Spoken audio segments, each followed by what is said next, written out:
Hello, thank you for tuning in. My name is Justin Powell, and I'm the Chief Legal Officer here at Isagenix. And I am so excited to share with you some legal disclaimers. Oh, now hold on guys, this stuff is important. So this applies to you wherever you are. Whether you're in the US, Canada, the UK, Australia, Mexico, South Korea, even down here. So I'd like to take a moment to share with you some important information. You are about to hear from some truly extraordinary people who have accomplished some truly extraordinary things. Most people who join, hold on guys, I know I said I wanted it big, but that's a little much. Can we just, it's better. Perfect. So most people who join Isagenix as an associate earn a very modest income of a little more than $200. And that's great. Based on industry surveys and our own data, most people who join do so primarily for the products and may earn a little supplemental income along the way. More detail on this can be found at isagenixearnings.com. Unlike most people, those you are about to hear from are generally among the top 1% of all associates. Some are even in the top 100 or top 10 of all time. They're the best of the best out of hundreds of thousands of people. So listen to what they have to say because they know what they're talking about. And also realize their results aren't typical. Most people won't achieve that same level of success, but success can mean different things to different people. So look inside yourself and decide today, what does success mean to you?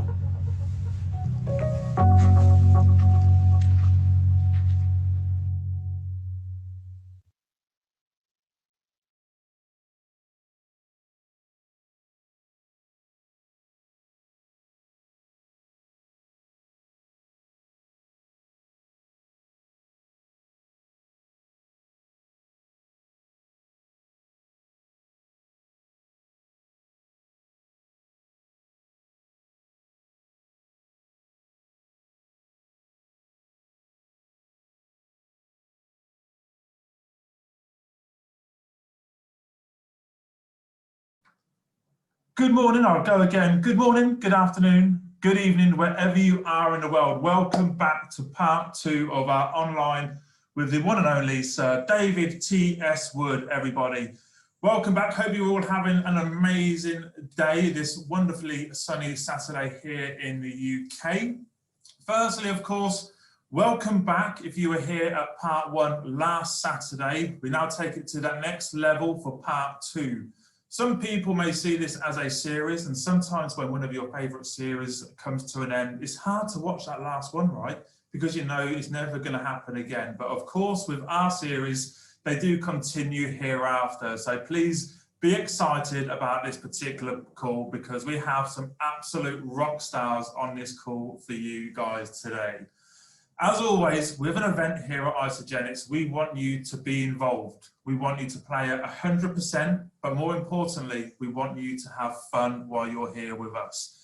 As always, at a David Wood event, we love your participation. Participation from you is absolutely key to the success, especially for you guys to make sure you are taking away some new elements of learning that you can implement into the products or the business here at Isagenix. And a way to participate, yes, we're not in person still, hopefully soon we will be, but we have the awesome option of a chat box. So if you look at the bottom of your screen, roughly to where I'm pointing, you'll be able to see the chat box option. I can see many of you have found that chat box option already, but I need to make you aware of a little element that can trick some people with this chat box. With the chat box, you will see 2 options when you go to type a message. One is all panelists. So behind the scenes, there's a team of us working to make sure that the presentation's working. We have some of our leaders on the call, and you need to see them when they're doing their training pieces. We are the only people that will see all panelists' questions, comments, your involvement coming through from the call. So please do make sure that when you go into the chat box, you select all panelists and attendees. Again, repeating, all panelists and attendees, and this means anyone that's on this call will be able to see your comments, your questions, your key takeaways. We've already around about 250 people on the call and we've already got started. So again, make sure you're involved through that chat option. Let's run a little test for you guys. What I'd love as before is just type into that chat box where you're from around the world. Myself, David, and the trainers love to see how impactful Isagenix is across the world. So if you could just drop in which country you're calling from, town, city, is it morning, is it evening? We've got Canada, Germany, Holland, Bournemouth in the UK, Spain, we have Italy, Harrogate, of course, Southampton, Italy again, Scotland again, Australia's on the call. Australia is here. Great to have our Australian associates and customers with us on this particular call. Most of you are getting it right. You are putting the all panelists and attendees. There's still a couple of you just doing all panelists. Pat's is one of those all panelists. I can see yours, but everyone else can't see your message. So again, all panelists and attendees on the call. What I'd also like to see is David, as you would have seen last week, loves to have a number put into the chat box. So if you are on part 1 last Saturday, just drop a 0 into the chat for me so we can welcome all of you back to this call. Wow, there you go. The chat box is plenty of zeros on there at the moment, which is awesome to see. So good to have you guys back, but also welcome to anyone that didn't make last week but is here with us today. Some of you may know who I am, some of you may not know who I am. My name's Kevin Denham, I'm the sales director here at Isagenix, and I've been fortunate enough to work for Isagenix for the last 4 years, just over 4 years now. So it's a pleasure to be with you all on this call, another key training program. The joy of Isagenix is a continued expansion across the world.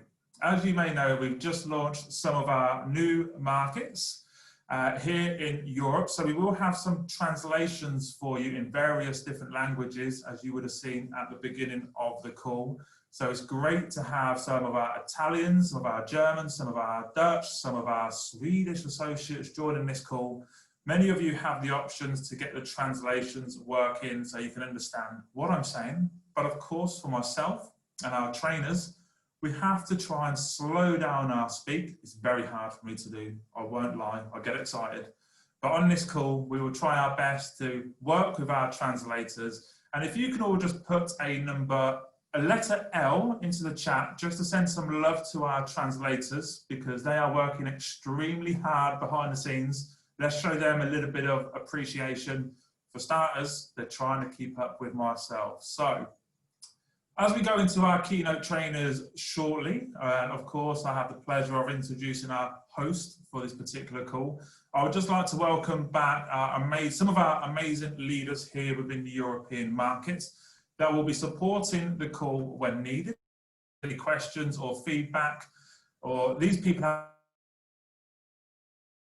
involvement is key through this call at the same time as well. So I'd just like to welcome back. I'm just going to do a quick introduction. They can all give us a little bit of an online wave when I say their names. But please welcome back all the way from Belgium, Mr. Michael Bockhart, everybody. 5-star Golden Circle, 5-star Crystal Executive. Great to have you here, Michael. We have from the UK, but residing in Spain, the amazing Emma Polly, 4-star Golden Circle, 2-star Crystal Executive. Again, in the UK, we have an amazing lady called Georgia Stone, one of our Crystal executives here. Oh, with her daughter, everyone wave, but you can. But send some love into the chat for Georgia. We also have from the Netherlands, an amazing lady, 1-star Golden Circle, 1-star Crystal Executive, Adele Schmidt. Great to have you on the call, Adele. And also from the Netherlands, we have 1-star Golden Circle, 1-star Crystal Executive, the amazing Tom Barendrecht, everybody. And finally, from the UK again, we have our 9-star Platinum. Yes, you heard me, 9-star. 2-star Executive, the amazing Heather Atkinson, everybody. Great to have you on the call, Heather. Thanks for joining us. That's our leadership team supporting this call, which is amazing for us to go to those guys when we need any feedback, because if you're going to experience something, they've already experienced it, believe me. They've had their ups and downs, but it's that consistency which is key. Again, during our calls, we love to give away prizes. Who loves prizes? Type in a 1 if you want to win some prizes today. I'm stealing David's little tool there. I'm sorry, David. You're going to have to start off from maybe number 7 or number 8. But yes, we'd love to win some prizes. Just to recap from last week, we gave away some Amped Next Level packs, and our winners for those were Joe Clark, Sylvia Ida, Mika Zumba, Penny Hoyt, and Paul Payton. Congratulations to you. And yes, we're going to be giving away some sporadic prizes through this call. So you never know when it's going to happen, but you need to be involved in this call. We're here for 3 hours. We want to reward you with some prizes for being interactive in this call. So this week we're going to be doing a to-go shaker. I don't have one to hand, I'm afraid to say, but it's amazing. It's a little powered blender where you just press a button, it spins around, it mixes up your isogenic shake to perfection. It's amazing. And with that blender, of course, you need some products, right? It's a mint chocolate chip shake, which I know you guys are loving at the moment. Again, nice seasonal products. Just saying, it's nearly sold out. So if you haven't got your hands on it just yet, make sure you do. There's still more, there's still more. There's also an Isogenics backpack.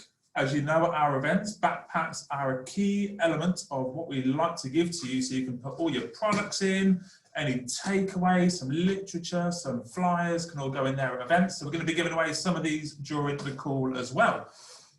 Again, last week we did give away some amazing exclusive one-to-one coaching calls with our keynote trainers. So last week we gave away a call with Heather Atkinson, and the winner of that call was Josie Perrin. So again, Josie Perrin, congratulations. If you haven't already, we will be connecting you soon with that exclusive call with a 9-star platinum Heather Atkinson, which is amazing.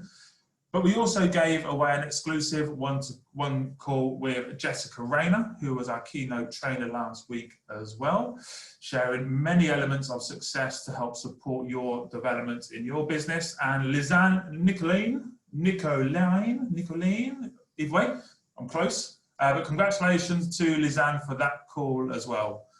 Again, we have more one-to-one exclusive calls to give away with you guys again today. So at the end of the call, whoever is most interactive through that chat group, asking questions, etc., we're going to be giving away one-to-one calls with the one and only David T.S. Wood. Now, who would love a call with themselves or their team with David T.S. Wood? We've also given away a call with Isogenics millionaire, created 30 millionaires in her team, Susan Sly. So there'll be an exclusive call for you or your team with Susan Sly. But of course, with our Chief Visionary Officer, you know who I'm going to say, the next one-to-one call is going to be with the one and only Eric Coover, everybody. So we will be announcing our winners at the end of this call. So get involved, be part of the call. That'll be superb. As you can see with the chat group, it's going extremely fast. It's hard to kind of see what's happening. Some of the comments are flying through. When David gets you to press number 2, it just goes boom. So what we have at the bottom of your screen again is a Q&A button. So if you have a question and it has to be relevant to this particular call, I'm sure you'd all love to ask us when Birthday Shake is coming, or when one of the new bars are coming, or whatever it may be, whatever question it may be, but please do make sure the question is relevant to the training that we're going through with you guys today. Okay, almost there. For myself, next is to introduce, let's call him the host of the most. He's an amazing gentleman, and I know many of you have experienced his events, not only in the European market. You've seen him speak at some of our key global events, supporting with that self-development for you guys. Really come out of your comfort zones, and if you've been to one of his events, no doubt you've come out of your comfort zone. I know I've come out of my comfort zone, but again, it's that development for me, development for you to be able to go through that particular journey with this gentleman. This man is a zest for life. We had a leadership summit event here last week, where we took, last week, it wasn't last week, it was last year, would you believe, pretty much to the day, where we took a group of our leaders that qualified for a leadership summit to a Goek, where it's zip lining, etc. And when he goes down, he doesn't say, ah, he says, wee, because he's enjoying himself. The inner child in this man is unreal, because he just has a zest for life and loves to live and enjoy every single minute of every single day. For me personally, it has developed myself over the last 4 years beyond what I could believe I could achieve for myself. So without further ado, it's an amazing pleasure to always introduce this amazing, lovely, kind-hearted gentleman. Please make some noise into the chat group for the one and only, everybody, David T.S. Wood. Wow. Hey, Kev, it's great to be back. What a week. Last week was incredible. I love the recap. I can't believe I have to move to 7 and 8. So if you are really grateful for Kevin, for his heart, his passion, everything he does. I mean, look, everything he does behind the scenes, away from his family. Let's punch in number 7 there, right? Just for Kev. Let's send him some 7s. And I noticed you used some letters, put in the L for love. Look, I'm taking notes right here, how to get these guys involved. I wanted to leave you with some numbers, David. Exactly. You know, Kev, it's going to be a great call. I did want to find out, I don't know if you asked that question or not, if this is your first time, in other words, you weren't here last week, can you push in a 9, number 9? If anyone who wasn't here last week who's here for the first time, just to give us an idea. Wow. So there's a lot of newbies. Awesome. So for you newbies, you know, you just heard sort of the recap. But there was just so much talked about last week about the belief systems, the 6 areas of belief. And this is something that, you know, if you didn't listen to last week's call, rather than go through the whole thing right now, find an hour, a few hours, and you can do it in 3 sessions if you want, 3 sessions of an hour, and just work through that. Because, you know, when we believe, we are believable. And belief is so important. So if you can go back and do that, and there was so much gold delivered by Jessica and Heather. And so, you know, really go back and enjoy that. Kev, it's good to see you, mate. And yourself as always. And just to let everyone know on this call, I believe it's around about 6:17 a.m. for David, joining us again, similar time to last week. So again, huge appreciation at the corporate team to have you join us again on another Saturday early start. But at least you have the rest of the day, right? That's right. By the time I finish here, I'm going to go out on the boat. I'm excited. You know what though? It's that 4 o'clock alarm call for the 6 o'clock start. Oh yeah, okay. But let's just start for a second. I just want to get everyone's mind in before we go into some questions here. You know, I just want you to imagine, whether you were here last week or whether you're first time listening, imagine if you could learn just one thing, one element over these next 3 hours that could dramatically impact your business. How many of you could get really excited? So if you can get excited, put the letter E. See, Kev, I'm learning, mate. E, put the letter E in for excited. Awesome. And the question I asked last week, again, I ask this every single time because sometimes it just takes one thing. You can listen to one person, it's one interaction, it's one new piece of information, and it can completely dramatically impact the trajectory or the direction of your life. So what if today wasn't just about your business? What if today was about learning one thing that you can bring to your families, bring into your relationships, bring into your friendships, bring into how you approach the world? If you could get really excited about that, I want you to put, now this is going to be complicated, R-E for really excited, R-E, but just, there you go. Look at this, really excited. Awesome. So Kev, that's great, they're ready. They're good to go. So David, if you don't mind, I've got a couple of questions for yourself, if that's okay with you. Yeah. By the way, you're a brilliant host. I just love how just in your body you are, how connected you are. I mean, when we talk about belief radiating, and that belief that we radiate, you attract something, you know, your belief in Isagenix, your belief in what you're doing, your belief in the leadership, it just oozes out of you. So I really want to make sure you get how proud I am of who you are and how you are and what great leadership you convey all the time. So thank you.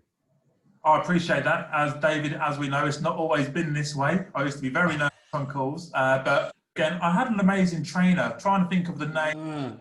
Supported me. I believe it was yourself, so I appreciate you spending time. What letter should we use for him? A? A? Are we on Z? We could be on Z very soon, to be honest. There you go. But 2 questions for you, David.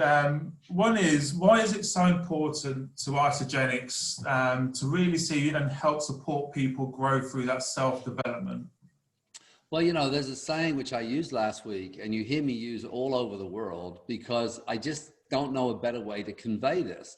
You know, for some of you that don't know my story, I grew up in London or in England, and we lived in the East End of London. We lived in a condemned building. So I grew up in extreme poverty, even by British standards or by global standards. You know, to live in a condemned building, you know, we were really the lowest of the low as far as finances. And so I grew up around poverty, you know, and I didn't know any better. You know, my brother, my sister, my mother all worked in the same car factory making parts for diesel engines. My father was in the military. They separated when I was 7. So I didn't have any guide. I didn't have anyone teaching me about money and about success. And what happened was, when I joined this profession, the reason I'm willing to get up and want to get up and have the desire to get up at 4 o'clock in the morning is because of what this profession and what Isagenix has done for my own life. But, you know, the idea is, until I stepped into an environment, and this is so key, environment is so key to everything. And Eric, in a moment, when we talk, he's going to talk about our greatest product not being our compensation plan, not being our products themselves, but being our culture. This community that we have. And this community is all about growth, you know, helping grow each other. And so imagine if I hadn't joined this profession. I was a window cleaner. You know, I never dreamed of becoming a multi-millionaire. That wasn't in my wheelhouse. I thought I was going to live on the same council estate my mother did. That was it, right? But there's a saying that I want to talk about, Kev, which is this: you know, my wealth can only grow to the extent I grow myself, right? So the idea then is that when we're in an environment, I always use these 3 critical keys, right? I'll show it again. Look at this. You know, we have to have the right vehicle at the right time with the right you. Right vehicle, right time, right you, right? So, so the idea then, personal growth, is that we get paid in accordance with the amount of people we help. But imagine if we don't grow. Look at you, Kevin. You were just talking about your own personal growth over these last 4 or 5 years, you know, and you think about how that's impacted your wife and your children and your friends, right? Imagine if you hadn't grown. Imagine if you'd stayed exactly the same. You'd be having exactly the same conversations you were 4 years ago. And you would be getting exactly the same results you were having 4 years ago. And that's the true of every single person here. So what we understand, and why I partnered with Jim, Kathy, Eric, and John, was because I could see that when I hitched my wagon to their wagon, we could actually impact more lives globally. And we have, I mean, really hundreds of thousands of lives, directly, indirectly, with our products and with our business. So to sort of wrap this question in a bow, you know, I believe that personal development, I mean, there's so many studies that show that people are happiest when they're progressing. You know, think about each of you who, if you're a parent or a grandparent, or you have nieces or nephews, just push in number 3. Any of you who have family, little kids, perfect, thank you. Look at you, you're so fast. Some of you, I don't know how some of you get like 9 3s, so like this, right? Okay, so think about this. Think about when you're happiest. When you're happiest, when your little child wants to go out on the soccer field or on the, you know, to learn a new sport or hit a baseball, whatever it is, right? But we're happiest when we're seeing them growing, when we're seeing them learning something new. And there's nothing worse than a parent, and Eric's coming on, he's got 2 little kids, you know, they can do anything. Oh my God, it's like they have brilliant children because they can do, but we're always measuring how much they improve from the last time. And so imagine, you know, our little child learning soccer. And imagine that we didn't want to grow them, coach them. They didn't go for training. All we did was put them in a field, put a ball at their feet and say, off you go. Well, that's what happens financially in this world. You think about it. You think about how much you learned at school from your teachers about working income, residual income, passive income, windfall income, how much you learned about financial freedom, how much you learned about how to create financial freedom, how much you learned about financial literacy. All these things were never taught. So for many of us in the financial realm, it's like we were given the ball and told to stand in the field, and that was it. That's all we ever learned, was just to stand in the field and know money's this thing, but we didn't have to learn about it. We didn't have to grow into it. We didn't have to expand. And Kevin, one of the great things that we see and it's a terrible thing really, is lottery winners. People who win the lottery within 1 to 2 years are broker, and they could win $100 million, $50 million, $12 million, doesn't matter the number. But if you just give someone the money, if they don't grow into the money, they lose it. And many of the studies show that people who won the lottery wish they never had 5 years later because of what happened, because they weren't big enough to hold on to the money. They hadn't. So my wealth can only grow to the extent I grow myself. So each of you listening, if this is your first time, and maybe you know, if you haven't done the first call, where we talked about belief in this profession, belief in network marketing, belief in this company, right? Or belief in this compensation plan. If you didn't do that work, right, then what happens is this, you know, you're in a situation right now, right? If you continue doing what you're doing and you continue with the same mindset that you have currently, 5 years from now, you're going to have exactly the same income and you're going to be struggling with exactly the same things. So personal development is not this woo-woo thing about, oh yeah, we're all doing personal development, man. This is about doing, and I love the 1% rule. If we can learn just 1% more every single day, if we can grow just 1%, tiny, just a tiny fraction of an improvement. And I'm looking out across the lake right now, and this lake is 2.4 kilometers wide. And so I've been looking at, I've talked about swimming across this lake, and the other day I did, but I didn't just dive in and swim 2.4 kilometers. I started swimming one length, and then I started swimming 2 lengths, and then 5, and then 10. And I built up over time my capacity. And it's the same with money, and it's the same with business. And what's beautiful about the people coming on today and the leaders who are already on this call is each one of them are willing to show you and grow you and help you expand so that you can have the things that you want. So did that answer that question? That was a long answer for a very short question, Kev. Long answer, but definitely worth a listen to there, David. I can't deny that. Hopefully my next question will lead you into our next trainer or our next speaker on this particular call. And you've mentioned, of course, about those stepping stones onto success financially as well at the same time. Here at Isagenix, we know we have one of the best world-leading products, but we also know that we have one of the best leading compensation plans here at Isagenix as well. What do you think has been part of the key to success over 18 years Isagenix has been around, that compensation plan works? Well, you know what I'm going to do? I'm going to get into those questions, specifically that one as well, because it's so important. I want to get into that with Eric, but I think what I'd like to do is answer this from maybe a slightly different vantage point. You know, when we look at sort of the idea of the compensation plan and what it really offers, I'm going to ask actually Heather, if you're there, if you can bring your camera on, if we can open Heather up for a second. I'm just going to ask Heather to join me in answering this question because I think this highlights it. Heather, last week we explored that you are a very, very shy and private person. You know, you had 4 different jobs, 4. Yeah, so you're getting up and you were busy. You were a single mom. And the one area of your life that your children were most worried about, because you have your fitness, you had these products in your body, you know, you have a great mind, you've been working on that, but you were financially, you were sort of tied in knots. And in the introduction, I didn't realize that you were 9-star platinum. 9-star platinum. Now, new people have no idea what that means. It's just jargon. But what that means is, and I'm going to put it into layman's terms and remind everyone we are speaking slowly for our translators, who I want to thank, right? But put that into real terms that over these last number of years, Heather, you've been able to move your income from 4 jobs where you had no time freedom with your family to having complete time freedom. And now you earn more in 1 month than you used to in an entire year. Now let that settle. I'm going to say it one more time before I ask you a question. In 1 month, you earn as much today and you've grown into this. You didn't just walk in and become a network marketer. This was a challenge for you as someone who was quite private and quite shy. You earn as much in 1 month today as you did in 1 year. Let me ask you a question so the new people can hear it from you.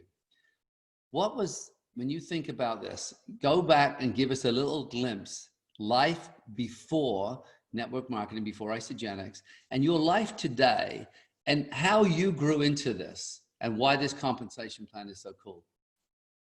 It's a great question. Every time I hear you speak and the certain questions Kev asks you, it was so funny. I remember when I will take you back, but when I first started to earn money with Isagenix, I didn't really understand residual income. And I remember thinking, some more money has come in. Some more money's coming this next week. I remember saying to my pal, you know what? This money keeps coming in. I'm not quite sure if it's right. I said, I've stuffed $500 in my jacket pocket. If anything happens, there's $500 in my jacket pocket. And I didn't understand why it kept coming in. I didn't understand the power of residual income.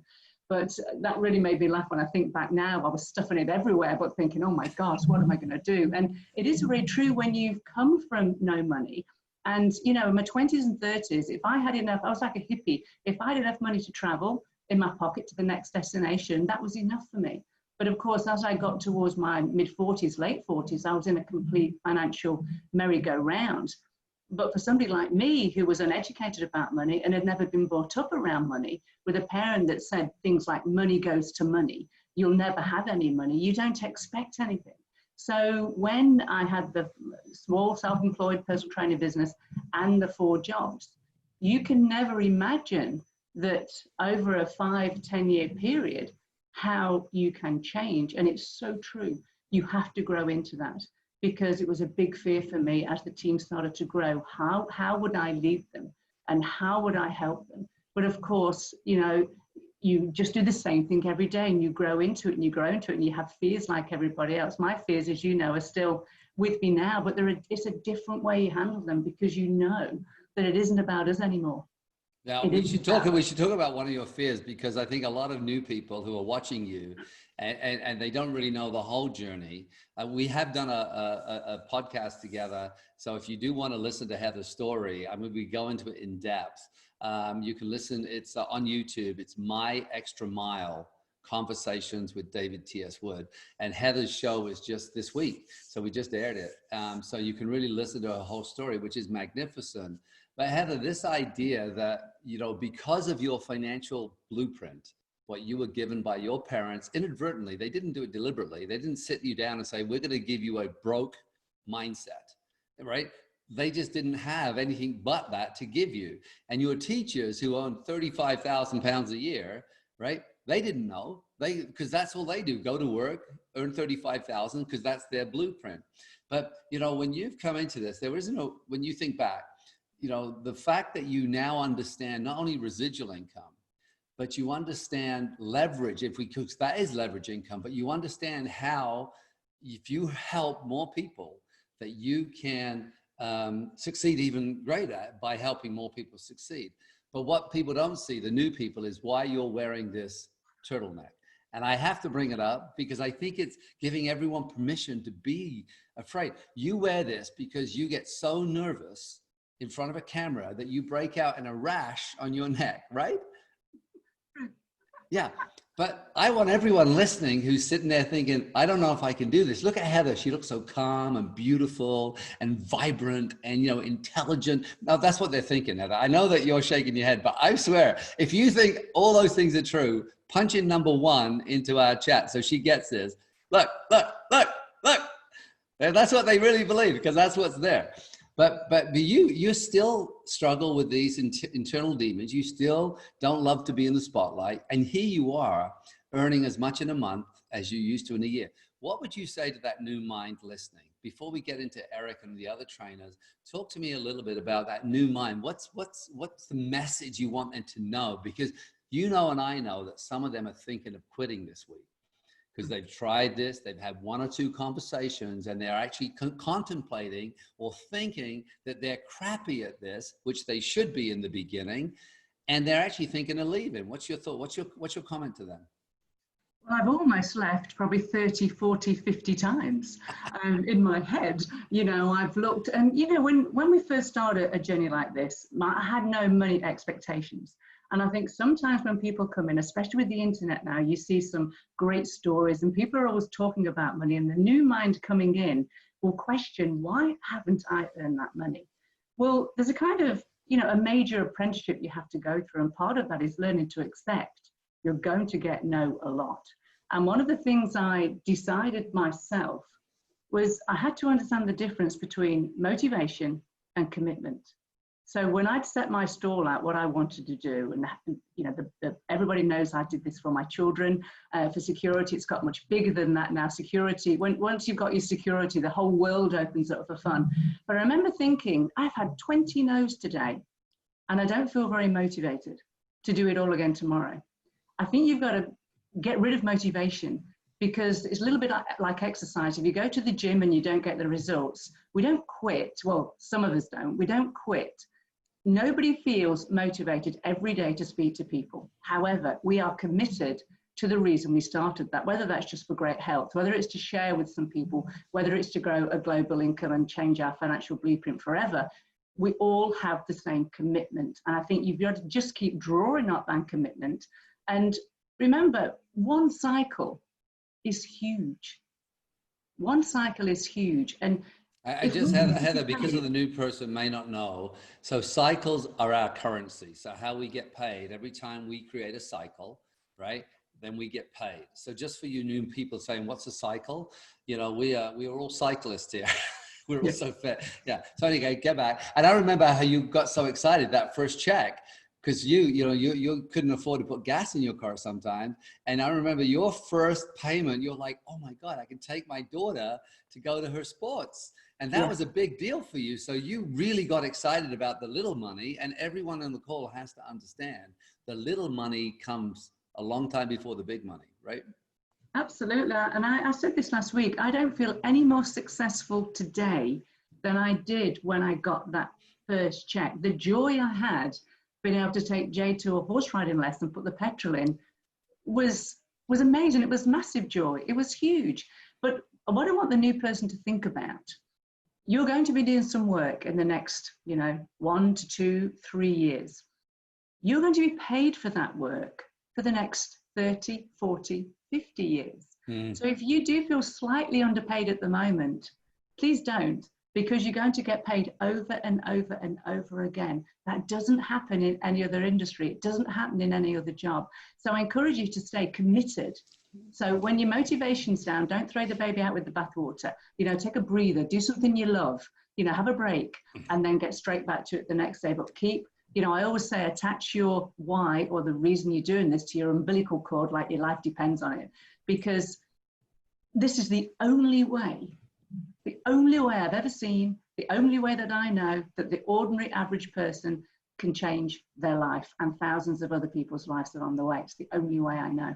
Sure. And you and I share something else in common. I backpacked around the world for 10.5 years, and you drove around the world in a combi for 10 years, right? So it's like, we didn't have this, this start that a lot of people do.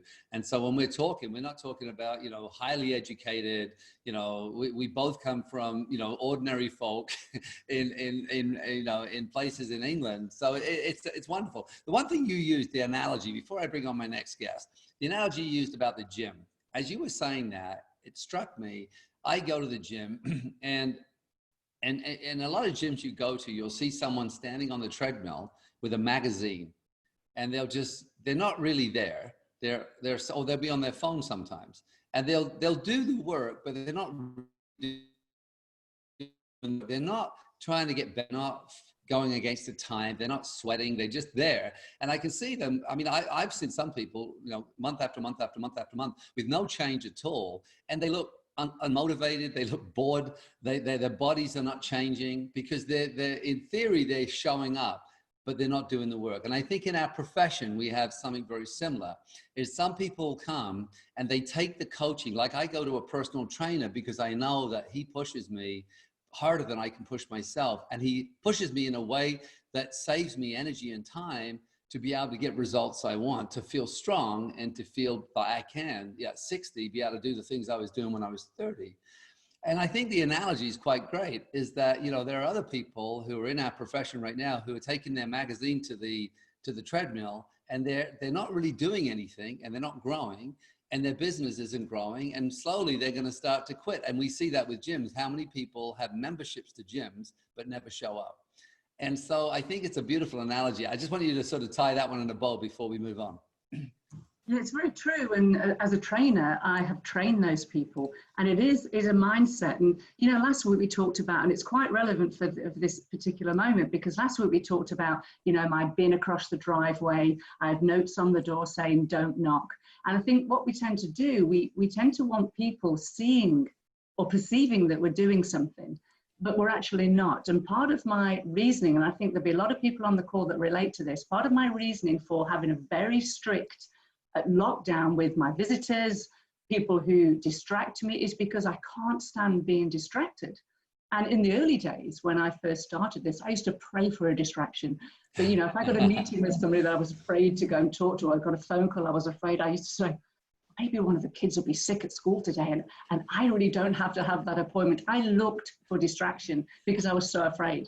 And when I recognized I was doing that, I really tightened up on everything. And that was really one of the starting points for me, saying, nobody's going to steal my time. You know, my friends, I see my friends, we have a great time, but we book a slot, you know, so they don't just come and steal what I'm doing, because we have to be effective, I believe, every second of the day. Not productive, but effective in everything we do. Yeah, I love the analogy. And, you know, I want to bring Kevin back on before we move to our next guest, but I love the fact that, you know, this is about the results, and the results don't lie.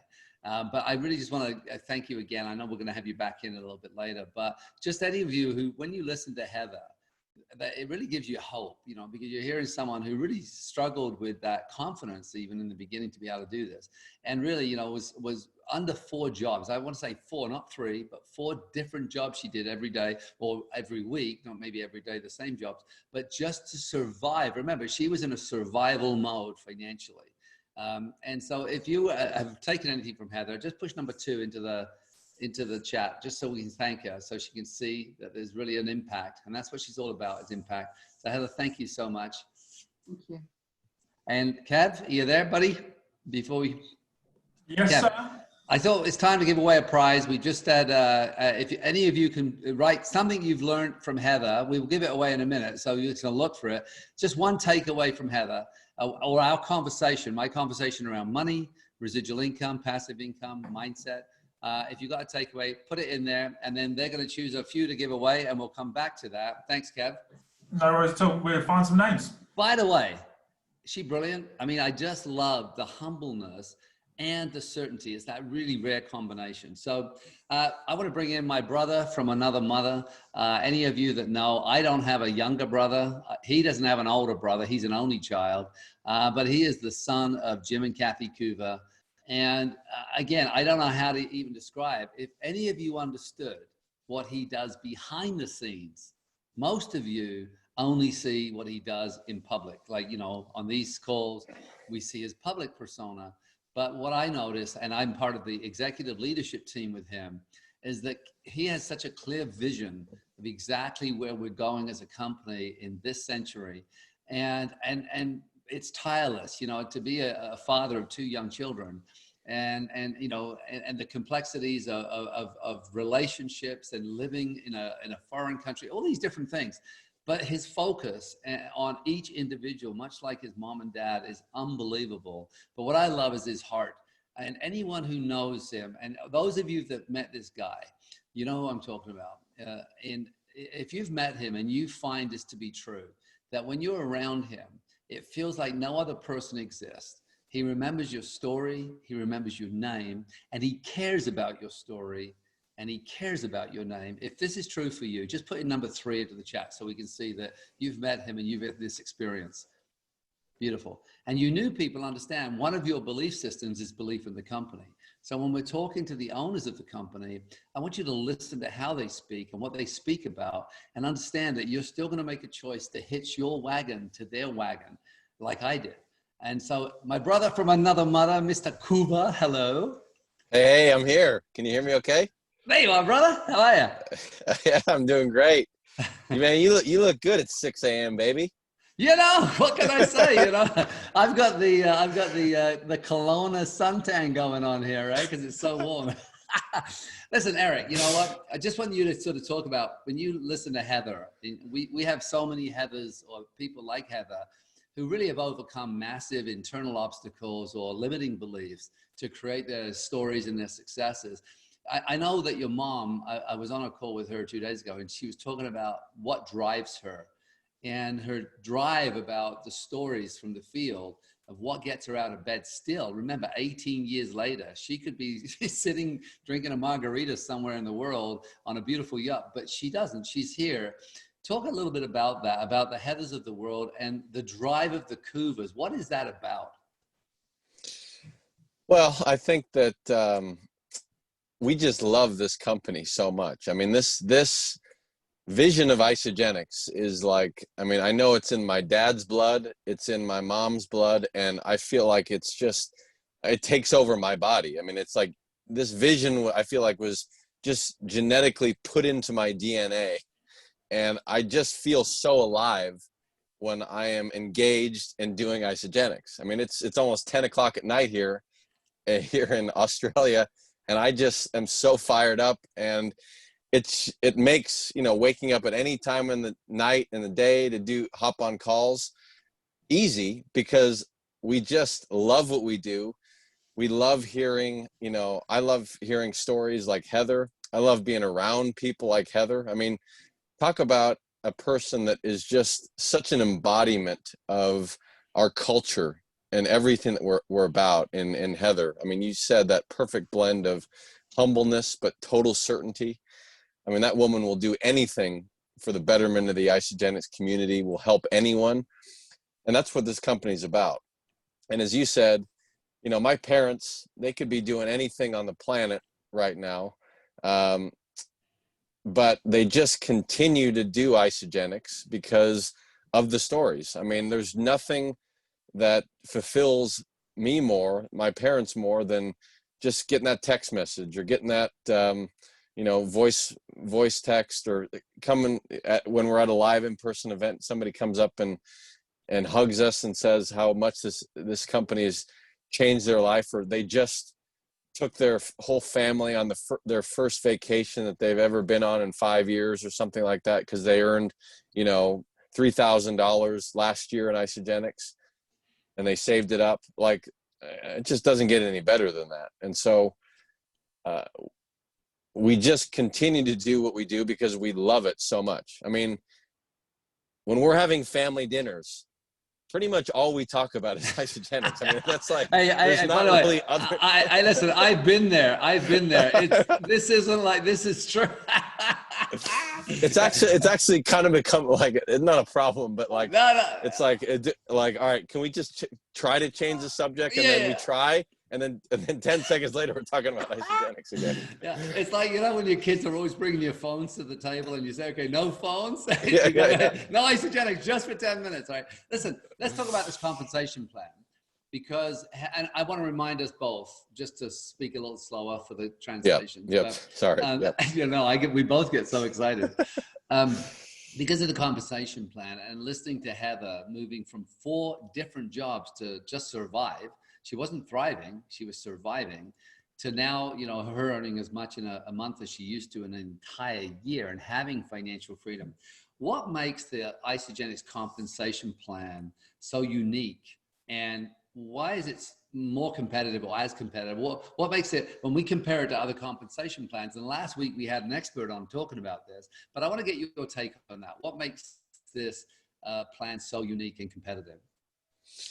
Well, I think the first thing is you just have to build 2 teams. And the key with our compensation plan is that every single person on those 2 teams that comes into your network of people who are consuming the Isagenix products, because that's really all this is it's just people that want to buy, use, and reorder the Isagenix products. That's all we're doing. We're building a network of people that are doing that.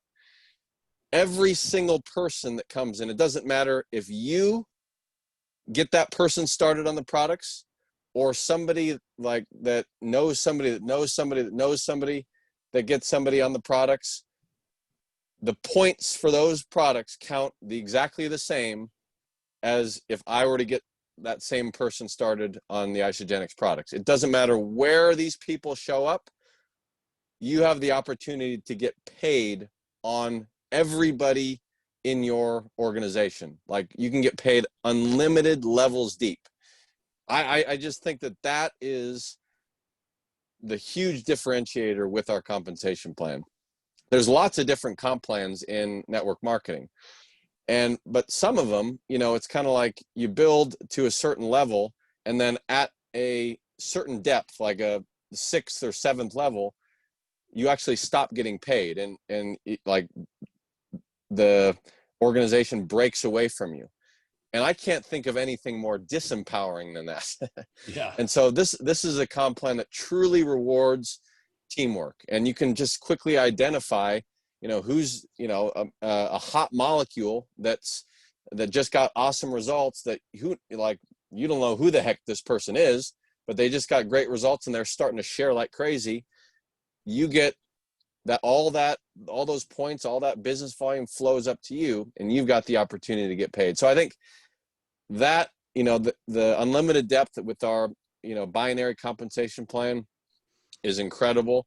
And the upfront bonuses, because that's the thing, is everybody gets into this model, or most people, you know, with the big vision that, hey, I want to earn a residual income like you talked about. I want an income that I can really work hard at, and I can build a network of people, and over time it's going to continue to pay me because of the work that I've put in the past and continue to put in. That's, you know, that's the big prize of network marketing. But that takes time. That takes, you know, blood, sweat, and tears, extreme hard work, building skills. And that, you know, Heather, I'm not sure how long Heather's been involved, probably close to 10 years now, 10 or 11 years. And it's taken, you know, a lot of time for Heather to build an income like that. But the beauty with our plan is we've got upfront bonuses, you know, in the rank advancement bonuses, in the double product introduction bonuses, and the product introduction bonuses, where you can start getting paid very, very quickly to kind of bridge the gap that it takes to actually earn the long-term residual income. And I mean, to have the opportunity to earn, you know, money every single week just by enrolling new people and getting new people started with the product introduction bonuses and double product introduction bonuses, I mean, it's huge. And then, you know, the rank advancement bonuses and stuff too. So, and Eric, I just want to yeah. clarify for that new mind. I think about the new people who don't understand it, and I can hear the question when you hear of unlimited depth. In other words, you can get paid so deep, so 1,000 levels deep, as if you enrolled them. And I can hear people who don't understand how the compensation plan pays out asking this question: how can so many people get paid? Won't the company go out of money? And because of the philosophy, or that really 80%, and we heard that from Justin when Justin did the opening, Justin Powell, our chief legal officer, which I love. I just texted him, just told him how cool that was, the video. But the idea that, you know, so many people are super part-time, and they're just eating the product and using the product, and maybe only sharing with 1 or 2 people, they don't qualify for these bonuses. So the money sort of goes looking for the people that qualify. Do you want to just touch on that so people can understand how brilliantly this is built? It's not built, you know, because that's what goes through people's mind. How could everyone get paid, right? Yeah, well, yeah, that's the thing, is that out of all the people in Isagenix that are, you know, a part of this company, about 83, 84%, and maybe actually 85%, they just take the product. They're not earning any commission check at all, because they've never shared with anybody, and they're just product users. But then, you know, 15%, approximately 15%, have actually gone out and shared with one person or multiple people and actually gotten paid. And so, and that's really the testament of a company that's built to last, is you got to have a company that has real customers, that people will buy, use, and reorder the products regardless if they're making any money or not. And so, yeah, the way it works out, because we have such a huge customer base within Isagenix, and, you know, that 15% actually sharing and getting paid, you know, we can pay unlimited depth. It works out to be, you know, one cycle is about 900 business volume, $54 in US dollars, which is about 6%. So you're 6% of, or $54 of 900 is 6%. So you're essentially getting paid 6% on your entire organization, regardless of depth. It's amazing. Imagine that even if we could go to the bank tomorrow and we could invest our money and get 6%, it would be like, wow, we won the lottery from the bank, right? Let's talk about this. You know, how does someone tap into this compensation plan? Because the new person has to get started, but how do they tap in? But what we realize is there's a lot of leaders, or not leaders, but people who are doing this as you know, and serious about it, but maybe not tapping in and really enjoying the full benefit. What's some advice you would give the leaders about really understanding how this pays out and how they can maximize the success for themselves and their own families? Yeah, well, I want to like just say in full disclosure that, like, you know, everybody's got the vision. You know, so many people want to earn a huge residual income with Isagenix, like, you know, become an Isagenix millionaire and all that stuff. And that's great. And everybody has the opportunity to do that. But not everybody obviously makes the choice to do that. And the actual percentage of people who earn that, you know, six-figure income, multiple six-figure incomes is very, very small. I mean, it's like, you know, less than 1%. But that's just because there's a very, very, very small percentage of people that get involved in Isagenix that are willing to learn all the skills, you know, break through everything that comes their way, and just do whatever it takes to make that happen. And that is true in every profession on the planet. I mean, you look at professional athletes, you know, they're the very, very 1%ers that are the superstars, and they go out and they make it happen. They sacrifice and they just do whatever it takes to become elite. And so I feel like sometimes in this business, in network marketing, why it sometimes gets a bad name is because people try to overinflate, you know, this opportunity and how like easy this is. And, you know, all you got to do is get in, and, you know, it's just, everybody paints this huge picture of earning this massive income. But then all of a sudden, if they're not making that income, as Heather said, within a year, they get frustrated, and all of a sudden it becomes the profession's fault. And so I just want to be clear that it's a very small percentage that make that. Now, we've got tens of thousands of people who are earning an extra 100 euros a month or 100 pounds extra a month. And it's helping them so big in their family. And I just want everybody to really get this, because that is like the people that are earning an extra $5,000 a year with Isagenix, $10,000 a year, $15,000 a year. I mean, I hope you are celebrating that. I hope you are jumping up and down like in celebration, because that is just so epic. And that you literally don't have to quit your job. You don't have to quit anything that you're doing. You can just work this in your little spare time that you have, get excited about it, get passionate about it, and earn a secondary stream of income that can help pay off that nagging bill at the end of every month. It can help, you know, send your family on a holiday, you know, maybe if they haven't been on one in a while. And as I said, we've got tens of thousands of people that are doing that. And those are the stories that move me the most. I mean, I'm getting goosebumps, and I want to come back to Heather's conversation, where she talked about her first check was enough to put gas in the car so she could take her daughter to a riding lesson. If we let that settle into people's minds, for her, that gas money, let's talk less than 100 euros. It could have been 10 euros, but that extra 10 euros gave her the start. Look at her now, you know, but that's where she started, just thinking, oh my God, I can afford the gas to drive my kid to this thing they love. Let's talk a little bit about this compensation plan. It's been in continual evolution. We know from historical data that many, many companies change their plans.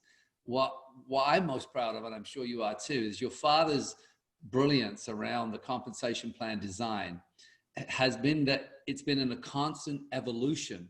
It only ever gets better. In the last recession, in 2008, your parents added $15 million to the front end of the plan, where every other company on the earth was trying to take money away from their customers and shortchange their customers or dilute their products. Jim and Kathy poured in an extra 15 million. And I remember the reason. Your mom was sitting around the senior executive table and there were more foreclosures, people losing their homes. And she said, we have to do something to help people during this crisis.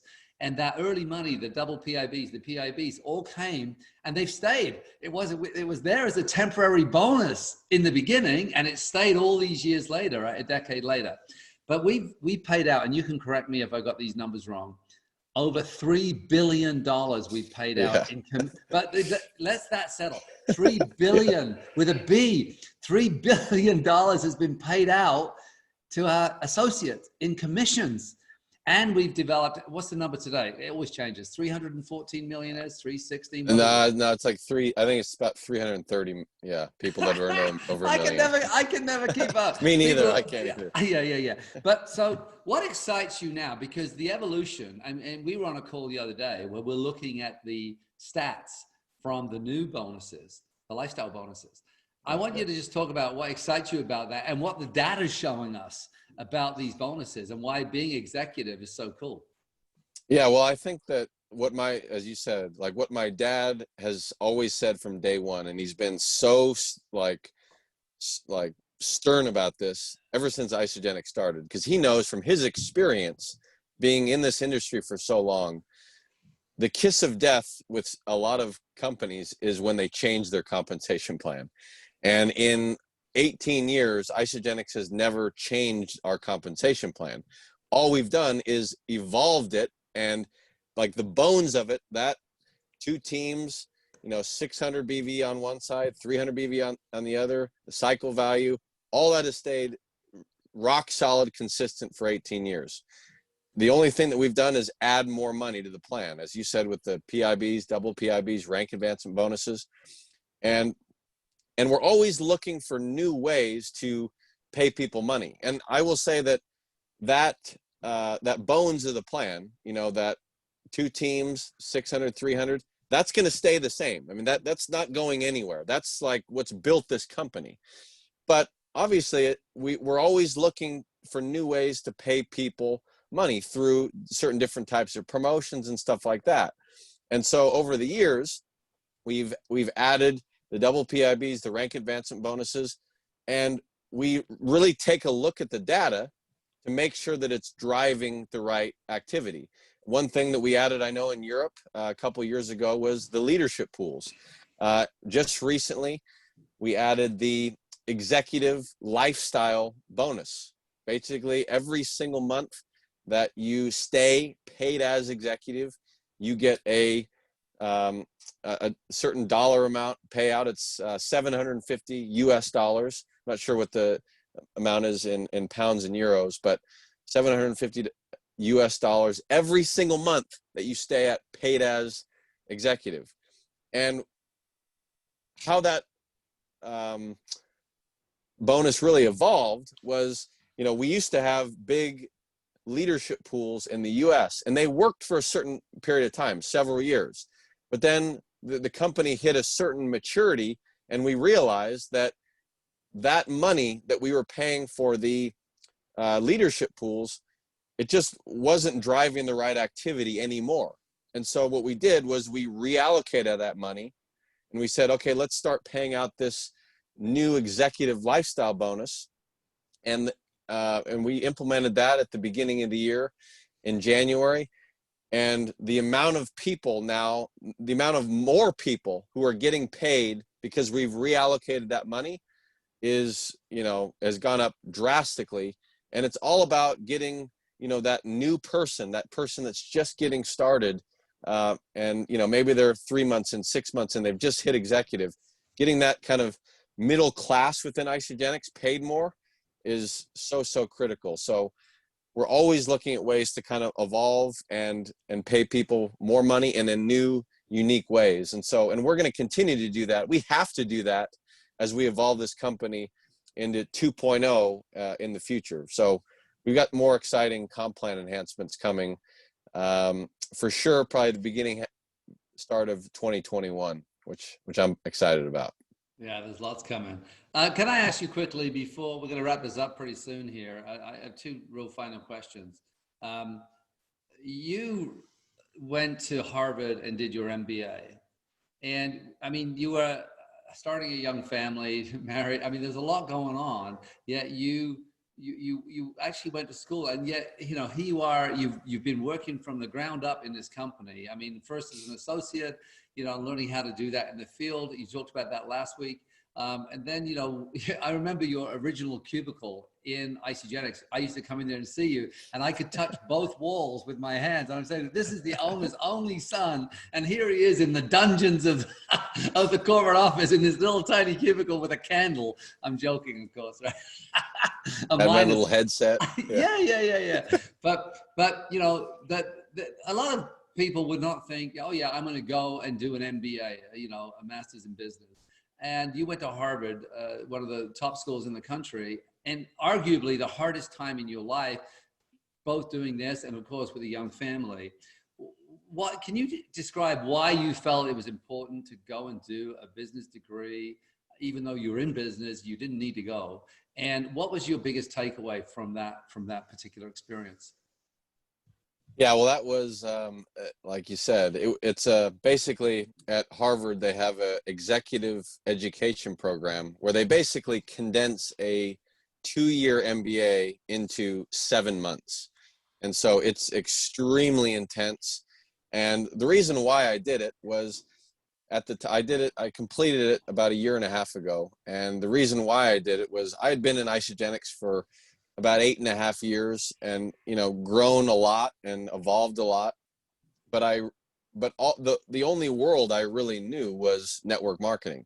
And I just really wanted to expose myself to so many different types of businesses, so many different people. The program that I did, there was 180 people that went through the program, and 48 countries were represented within that 180 people. So it was a truly global experience. And I just wanted to really push myself and grow in a new way. And I think the biggest thing that I got out of it, there's so many different things that I learned and everything like that. But basically at Harvard, every single class, when you go into the class, first off, you have to read tons and tons of these case studies. And a case study is basically about 15 pages, and it kind of gives a background about a certain company and just about the company background. And then maybe it describes a situation that company's in and the different scenario. And then you have to it kind of ends leaving the case open-ended, where you have to kind of make a decision on what you would do. And we read just dozens and dozens and dozens of cases. And when you enter the classroom at Harvard, there's like 90 people in the class, and every single class is designed to discuss a certain case. And so when you enter the classroom, you have to be ready to know what you're going to talk about in terms of what's your stance on what's your opinion on what you would do in this situation and stuff like that. And so, and when you go in there, like the professor will be like, all right, Eric, let's start us off. Tell us about this company and tell us about, this scenario and what would you do? And basically, so I have to be ready to go. It's not like, okay, who wants to share, or who wants to volunteer? I mean, it's like, boom, you're in the hot seat, go. And then so I'd go, and then all of a sudden the professor goes, all right, who agrees with Eric? And then, half the hands go up. And then who disagrees? Half the hands go up. And then all of a sudden the professor calls on somebody else and say, all right, tell us why you disagree with Eric. And then that person's giving a new perspective. And then the professor will say, all right, Eric, You want to respond? And so you're in a live debate in front of 90 different people who, there are no slouches at Harvard, by the way. And so when you're in a big debate, I mean, you're going up against somebody that like knows their stuff. And I describe all that because before my experience at Harvard, I had a tough time really owning my voice and the value that I can bring. I'm, as I've shared before, I'm a very introverted person. That might be a shock to some of you who have seen me at an event or something like that, but it's very uncomfortable for me to speak up. And it's been a challenge for me. And the biggest thing that I got at Harvard was really just owning my voice and knowing that my voice and the value that I bring is good enough, and that I can, you know, stand toe to toe with anybody and debate. And I had to flex that muscle and really work that skill. And I had a whole living group that I lived with of 9 people that kept telling me, like, why are you so quiet? Speak up. And then I started speaking up, and they're like, you actually got a lot to say. And so I think the biggest thing that I gained through that whole experience was really owning my voice and the value that I can bring to help guide Isagenix into the future and really where we're going. And that's like, you know, and Eric, one other part I thought really you came away with, not just the voice, but listening to all of these brilliant minds look at different angles from problems. I've noticed since Harvard is that you don't look just in one direction anymore. I think you have this understanding now that before a decision's made, it's important to see and listen and hear and really take in information in a different way, with an openness of having certainty, but also having, you know, this openness to sort of, because business is like that. It is a moving line. So with that experience from all these different brilliant minds from different countries, different perspectives, and we're a global business, so living with people and debating with people from all over the world, those are other muscles that we could go into. But I know we're set a shorter time. It's late there, it's early here. I've just got the sun coming up. You've got the sun gone to bed. Can you give a last message? Anything you want to share with the leaders? We've got a lot of new people all over Europe. We've got some people, I mean, obviously the positivity out of, you know, our core countries is remarkable. We talk about it at the corporate head office, you know, that there's a positive spirit in the heart of Europe, which is just so beautiful. But what's your message? What's your closing message out to the leaders and the new people who are listening in today? Well, first off, I know we've got so many people from, you know, Europe tuning in, and like we just opened up 11 new countries across Europe. And first off, I just want to say welcome to the Isagenix family. You know, I spent a good part of last year over in the UK, getting to know so many of you. And I know that obviously now we're open in 11 new countries, and I'm excited to, once we can travel again, get back over there and, you know, do some events. And so I just, first off, want to say that Europe and that whole region of the world is going to be a huge focus for us over the next 5 years. I mean, we are going to continue to invest a lot of time, money, resources, and energy to really build Europe. That we just had a board meeting about 2 weeks ago, and that was one of the central themes of the whole meeting was Europe and, you know, the potential and stuff like that, and the investment that we're going to make. So I'm so excited about that. And I'll say that we're about to enter the most exciting season that Isagenix has ever entered in our history. You've been hearing me talk about a lot, Isagenix 2.0, and we're getting there. I mean, we're at the starting line now. Everybody's kind of seen our branding. You know, you've seen kind of what we've done, the Penny app, all that stuff. We've started to get some 2.0 deliverables out there.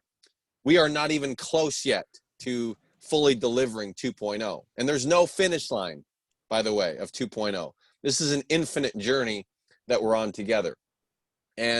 But I will just say that over the next 18 months, this company is going to transform in so many different ways. Every single corner of this business is being reinvented in a new, evolved, cool way for the future. so that this legacy of Isagenix can thrive for generations to come. And we've just kind of exited, you know, a rather challenging season at Isagenix over the last, you know, 18 months, 2 years or so. And we're going to go through all different, you know, challenging seasons, amazing seasons, like where everything's going right. That's just what happens when you're around for 18 years. You go through it all.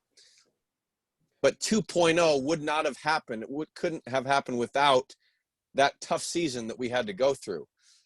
And all I'll say is, you know, I've seen what's coming as we close out this year and into 2021. Now is not the time to fall asleep in Isagenix. Now is the time to get into action, start sharing with passion about, you know, talking to everybody that you know about what these products can do for people, what this business and what this culture can do for people. And you're just going to be so proud of where this company is going and what's going to continue to come about. We are going to deliver 2.0. I can promise you that. But it's not going to do you any good if you're not also willing to upgrade with where this company is going. And so this is going to be a very exciting time for people who choose to upgrade, evolve with this company. And I'm just so proud to be partnered with all of you and grateful for this culture. Awesome. Well, thank you, Eric. I appreciate you, brother. I love you. And I just want to sort of get some feedback. Those of you are really sort of taking away something, a deeper understanding of our company, our culture, and the nuances and the beauty of this compensation plan. Why don't you put 2.0 in our 2.0 in there so Eric can see that what he's been sharing is landing. You can see that from all over Europe there. There's people in Australia. There's people in actually America still up. It's awesome. Thanks, brother. Thanks so much, Dave. Love you, man. Love you too. Okay, Kevin, let's get you back in here and let's give away a couple of prizes before we move on to this next segment. I know you've got some names, and then obviously those of you right now who want to be in the draw for the next set of prizes, I want you to put something in the chat, you know, about your takeaway from Eric, what he shared for our next takeaway. But going back to the first set there, Kevin, who we got? Who's the winners here? Yeah, so David, as the gifts on offer, just a reminder, is the Choc Mint Seasonal Shake, ISA Backpack, and the To Go Blender. So great prospecting tool as well as tasty at the same time. We have Lauren Rosser. Her statement was, motivation is not the same as commitment. So congratulations, Lauren Rosser. Congratulations to you. And also we have, I'm going to try and pronounce this correctly, David, Anton Brakivelt. Little money comes long before the big money. So that's Anton Brakivelt. Congratulations to you guys. Awesome. Awesome. You know, I want to talk about one thing before I bring on our next guest. And Kev, make sure to keep me on track. Do you have any questions before we go? Before you No, leave? all good. Okay, perfect. All good. I want to talk about the process of manifestation, and only because, again, there's so many new minds on there. And the process of manifestation that I've taught for many, many years begins with results. And so I want you to really look at me, especially, again, our new people that are deciding, because some of you are going to decide to really step in to this journey. And I love to think of this journey 3, 5, 7, 10 years. If you were to choose any other profession, let's say you were to become a nurse, you'd go to school for 4 years, and then you'd be apprenticing, you'd be working with people. And sometimes it will take 6, 7, 8 years to become a really competent nurse or a doctor or whatever your profession is. So I just want to say is, that this is a beautiful journey, but results never lie. Ours is really the way we can determine, how we're moving forward. So if we look into our bank account right now and there's no money, or we look into our bank account and we see a massive loan or debt, that's a result, a financial result, which means that, you don't have the money you want. And actually a lot of people, in fact, around the world currently are struggling so much in the financial arena. So the result is I have no money, or the result is I'm not only broke, or the result is I'm in debt. Or I look in the mirror and I see that I don't love my body. I'm afraid to take my shirt off in public. Then that's a result. I'm out of shape. That's a result. And all of the results never ever lie. Okay. And so, but where do the results come from? And I'm going to work this backwards for you. It's from the actions. Remember, if we go back to, I told you, right vehicle, right time, right you. And the last part of that equation is the right actions. So our results come from our actions. And we had Darren Hardy, who wrote the book, The Compound Effect, at New Year's Kickoff a couple of years ago. And he talked about, you know, people don't just suddenly become obese.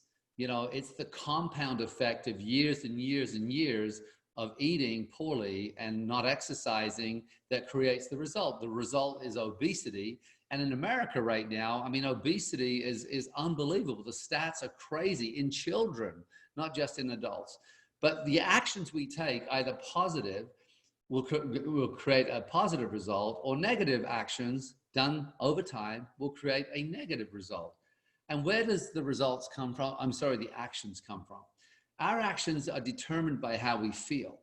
You know, if we're feeling unmotivated, unchallenged, if we're feeling blah, if we're feeling all these different negative feelings, then the actions we're willing to take are predominantly negative, which leads to the negative results, okay? If again, and that's what we love, what I want to come back to this is the culture of Isagenix. It's because you're in a culture of people like Heather and our next guest and Eric and leaders, you know, Emma and Tom and Michael and all the other, Adele, all the other leaders that we have on currently, you know, we're around that type of energy of people looking and seeing greatness in us. People who are willing to share everything they know. People who are willing to pick us up and dust us down. People who are willing to reach down and pull us up. All those different kind of things, right? That, you know, those feelings, okay, will determine the actions we take. But where do the feelings come from? And this is what's really important. They come from how we think. And there's a great saying, I think I have it written down here somewhere. You know, it's that nothing has meaning except the meaning I give it, right? So this is it. Look at this. I've written it here. I don't know if you can see it there. Nothing has meaning except the meaning I give it, right? And so you're going to give meaning to everything. And why I say this is that some of you, you know, our thoughts will determine those feelings, those actions and results. So if you're going to have a new result in your life, whether it's financial or physical or community-based, whatever that result is, we've got to go back to what you're thinking about and how you're thinking. And no thought lives in your head rent-free. No thought lives in your head rent-free, right? So whatever we're thinking, if we're thinking negative thoughts, we'll have negative feelings, negative actions, and negative results. What's beautiful about our culture is we're surrounded by positive people. And Kevin asked me the question about, you know, personal development.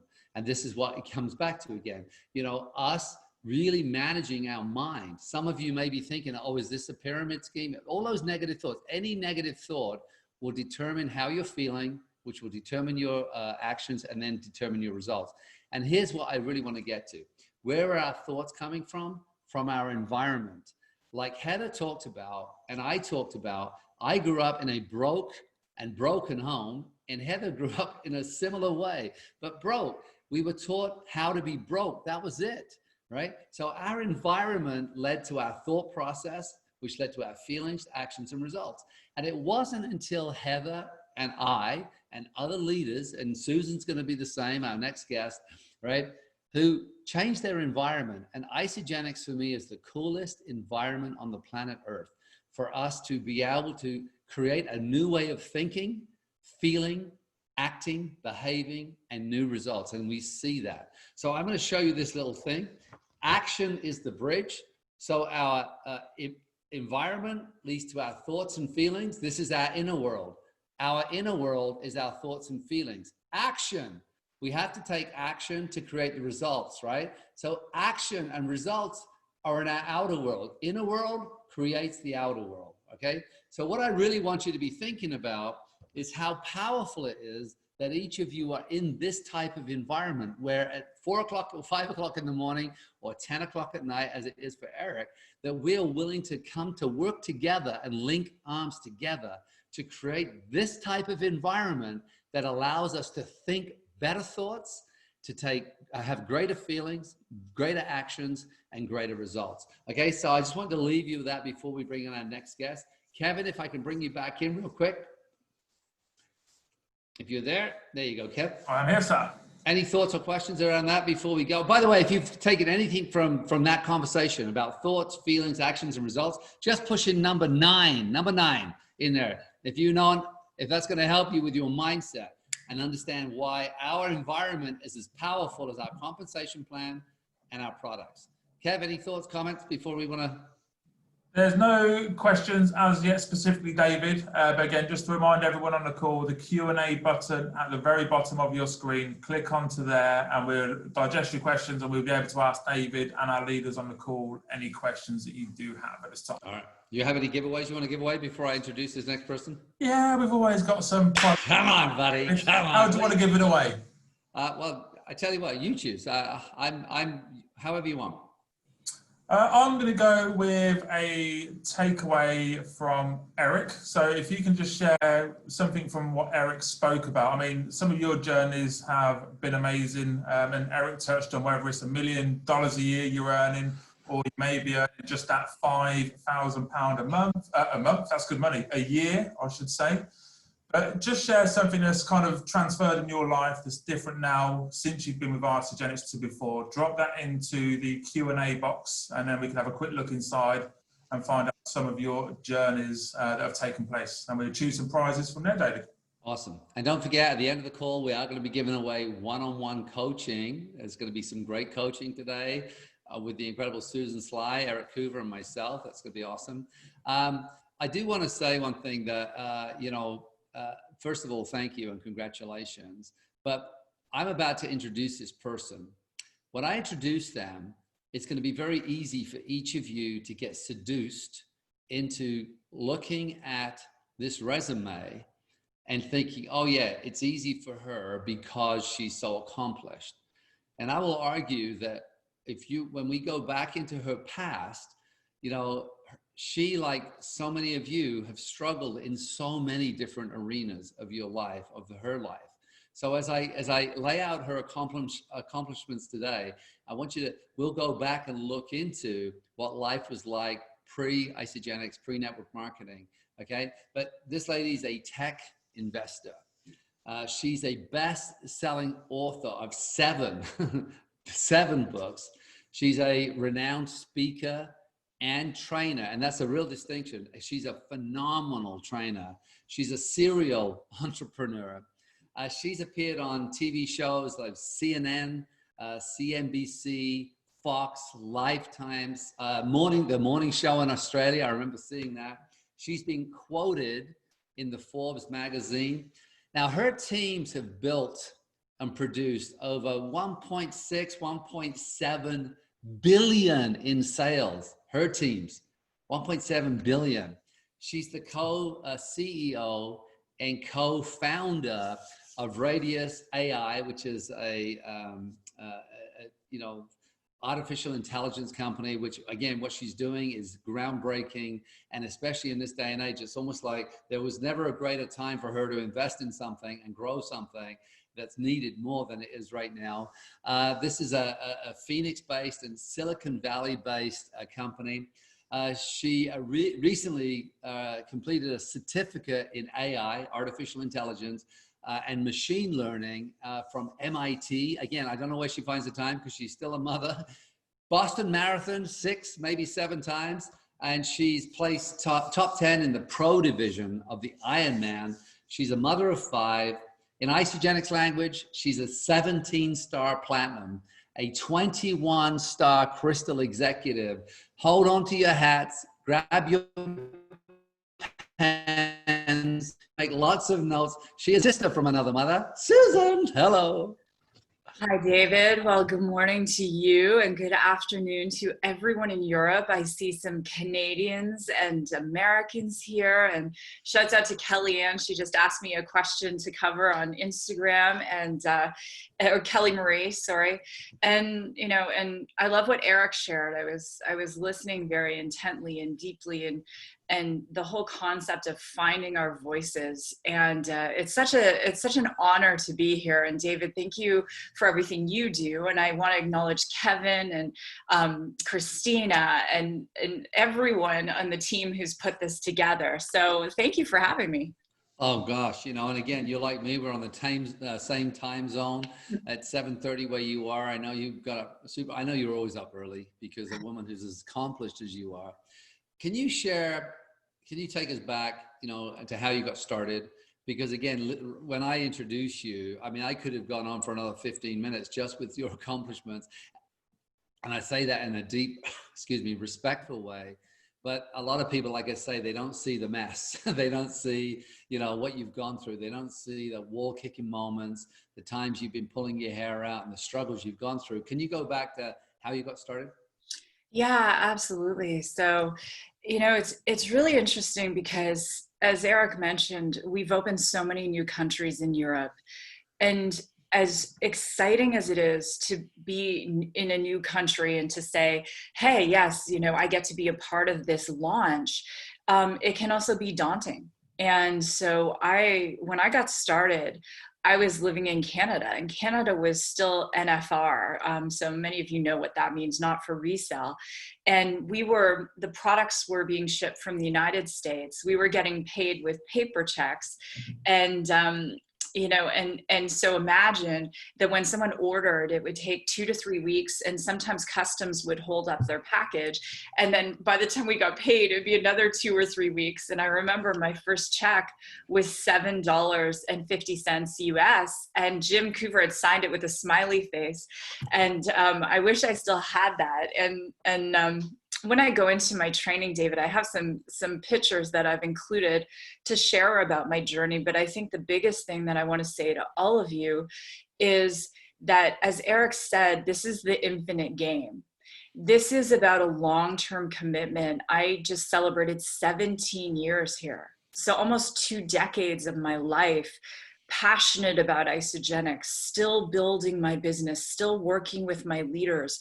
If you have the finite mindset that you're here for the short term and it's just to make money, I say this with such love, you don't get it yet. When I started, David, when I really started, I called someone who in my upline team leadership, Jimmy Smith, and I said, I'm committed to AutoShip for 7 years. And he said, why 7 years? And I said, because it took my husband 7 years to become an accountant, and I want to be a professional network marketer, and I'm giving myself 7 years to make $1 million. And he said, you will do it in half the time. And by the grace of God, I did. I want everyone right now just to take a moment and write their number down, because we all have a number. You know, I see Tara Cooper here. She just became a Legacy Club member, 10 years, David. Teresa Van Hoosen, Legacy Club member. Another, you know, Teresa has been here for 16 years. So my question is, how many years are you committed to AutoShip? And David, you said it so beautifully. Some people are still not sure how committed they are. Start with a number. Start with a number. And that's how we begin the journey. So that's how I really began. I committed with a number. And was it easy? No, but I remember, David, you once saying success isn't convenient. Yeah. You know, Susan, you bring up, when we start talking about that number, when you said that, for me, I thought of the why, and we didn't really go deep into it last week.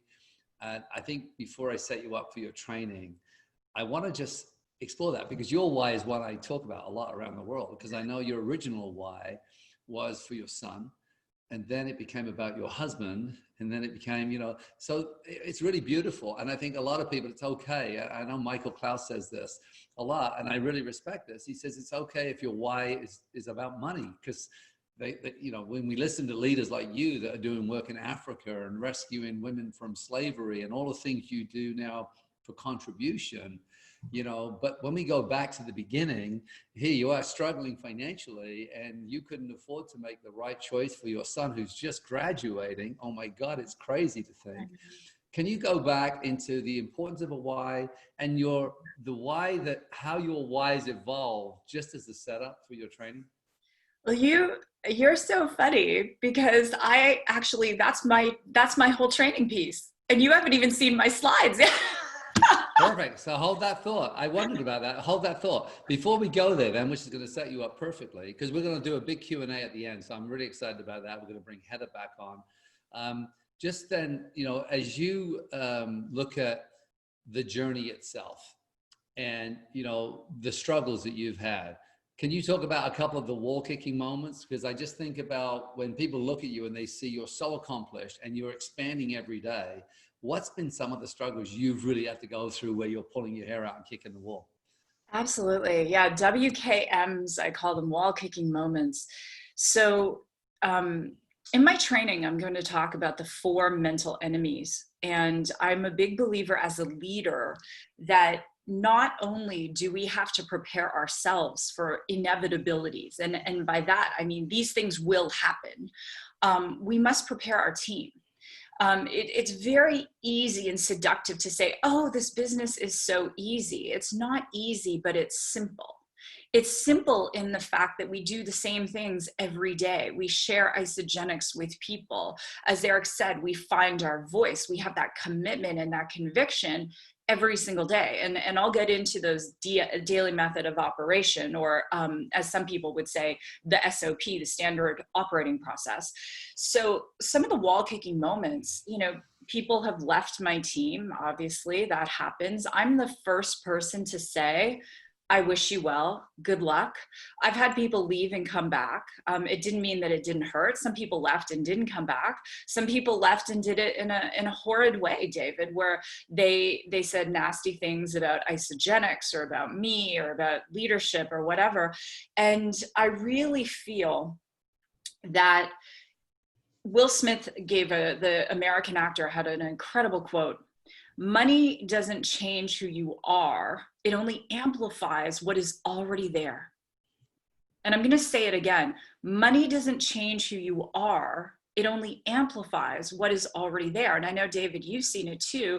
When people start to make a bit of money, they sometimes can do a few things. They can decide that they know everything, or they can decide that now suddenly they're going to be a life coach or a trainer because they've made $1,000 in a month in Isagenix and they know everything, right? So I've had all of those things happen, and I've had, moments in my personal life when I first got started where my family didn't believe in me. In fact, my father-in-law, who's originally from the Netherlands, they had an intervention and they said, you're crazy, you're an embarrassment to the family, you better not talk to anyone that we know about Isagenix. And as I go into the training today, I'll be diving more into those things. And my goal is that you're going to come out the other side of this bulletproof. Because you are going to have people who are going to criticize you. You're going to have people who are going to doubt you, and you're going to criticize yourself and you're going to doubt yourself. But here's the thing I would say to all of you. When that happens, that voice in your head that says, Michael, you can't do it, or Pilar, this is crazy. What are you thinking? Or Stefan, you're mad to be thinking you're going to be successful at this. Here's what I would invite you to do. Ask yourself, are those your words or someone else's? Because one thing I learned a very long time ago is that your critics do not pay your bills. Your critics do not pay your bills. They do not pay your rent. They do not pay your mortgage. They do not pay your children's school fees. They do not buy your groceries. Your critics do not pay your bills. So why are you giving them so much power? And the other thing I would say to you is stop giving so much purpose to your pain. We are all broken at one point or another, whether it's divorce or deception or abuse or whatever it is. But the more purpose you give to your pain, the longer you are going to be stuck. If you want to have a breakthrough, start shifting the purpose you've given to your pain and say, you know what? That happened to me. Yes, acknowledge it. But what if it happened for you? What if that pain set you up to be an incredible leader here in Isagenix? And I can promise you, there's not one top 10 global income earner in the world that hasn't had a serious amount of pain, and they use that pain to fuel their leadership and to help other people navigate their own pain. So stop dwelling in your pain, get over it, don't give it any more power, and let's do this. Yeah. That's what I have to say, David. Oh, drop the mic. Hey, if you just got some goosebumps going there, put in boom, B-O-O-M in there. Come on, let's see some booms in there. There you go, boom, boom, boom. Susan, your first income, you said, was what? $7.50. $7.50, people. All right. About 5 pounds. 5 pounds is what her first income was, right? When people were telling her father-in-law was telling her, don't embarrass the family. How many millionaires have you created in your team? 46. What? Yeah. 46. My gosh, you see, it's happening so fast. And 46 millionaires. And just to give people some understanding, and we know that Justin Powell came on at the beginning and shared, you know, you're in that top 1%, even smaller than that, but only because you committed and you treated this like a real profession and you learned those skills, those critical skills we need, right? But can I ask what your cumulative earnings have been in Isagenix? Sure. Yeah, I'm really more interested in how much money our team has made. I know. So I don't even like sharing it. It's not because I'm not proud of it, but 20 million US. Yeah. So 20 million. And again, I know, and you see that the resistance of our leaders to share these numbers. I want to again reinforce is that when Susan's talking right now, not that 20 million is your number. Your number may be 500. It may be 50. It may be 1,000 or 3 or 4 or 5,000. For those of you though that can see that we're talking about almost 2 decades that Susan's been working in Isagenix. So, you know, but the idea here that we grow into this, I started off by saying my wealth can only grow to the extent I grow myself. And what Susan for me exemplifies is the growth of our leadership. And Susan's moved from, you know, an associate into a fumbling leader, a clumsy leader, you know, a disaster leader, into a leader, into an exemplary leader, into an ambassador. And that journey has taken these almost 2 decades. So Susan, thank you. I'm going to hand over to you now. I'm so excited about your training, and we're going to do a Q&A at the end. So enjoy. Well, thanks so much, David. And David and I have done a lot of training together. David stayed at my house. My children adore him. And, you know, it's so funny. I didn't know what questions you were going to ask me, David. And of course, that's the training I created. I really did, you know, as I always do, I always pray over these trainings, and I'm really here to serve. So it is my intention that you take at least one thing from this training that you can build upon what Jessica has shared and Heather has shared, and all of the amazing trainers you've had over 2 days. The other thing I want to say is I want to acknowledge all of you, you know, whether it's the evening or it's the morning or wherever it is that you are, that there are lots of other things you could be doing, and you might have people who are highly critical of you for even being here, and you've taken that first important step. So many trainings David and I have done, we're not allowed to do these anymore, but right, David, we used to break hunting arrows on people's throats and help them have breakthroughs, and we're forbidden, but it was fun. We'll probably do it in secret somewhere. Yeah, we were. Yeah, everyone's like, yes, let's do that. After my training, I can show my first arrow I ever broke. I had it framed, but the one of the things we always did is David would say breaking the arrow is about taking that first step, stepping into something you feel is hard or challenging or difficult. And just, you know, being very appreciative that we're being translated into 6 languages, and there might be a word in your language for something that is so challenging, so difficult that you perceive just by taking that step, there could be a lot of pain, whatever that word is for you. That is what you are going to have to step into to come out the other side in this level of leadership. And that's why not everyone is successful, not just in Isagenix, but in any profession in the world. And so in this time we have together, on the other side of this, my hope for you is that you have your armor, you are bulletproof, and you are so ready to step into this, because the faster you step in, the faster you get to the other side. So I know we've had Justin, love Justin, so I don't need to go through our amazing disclaimer again. That's me when I did have a moment, David, this morning. Denise had texted me or messaged me, and she's like, "Are you on yet?" And I was like, "I thought I was supposed to be on at 7." So I've been up since 4:45, but I still have my pajamas on. Anyway, you almost all had me in my pajamas with no makeup. It's all good. It would have been as great. It would have maybe even better. Who knows? Right now I've had some coffee and I'm really good. Anyway, we're going to talk about how to grow a team that is built to last and unleashing your leadership potential. And so I love sports analogies, and I know that in Europe, of course, football, soccer, depending what you call it, is, just a part of everyday culture, everyday life, and so I want you to really think about this whole image, this graphic, where you're building, like Eric said, 2 teams, and you're the coach. And so imagine if you had these 2 championship teams, and each team, there were a captain and a co-captain, and you had different players that were really good. There were strikers, and there were defenders, and there was the keeper. And I played soccer in a men's league up until I was about 25 years old, and then I'm sure I had several concussions, so that was kind of the end of it. But imagine, on the field, everyone has their different roles, and they're working together and growing together, and this is how you want to build your team. So your objective is to build a championship team that is committed to the mission, vision, and purpose of Isagenix. And as part of that, we've got this beautiful new mission and vision, and really about changing lives. And so starting with the why.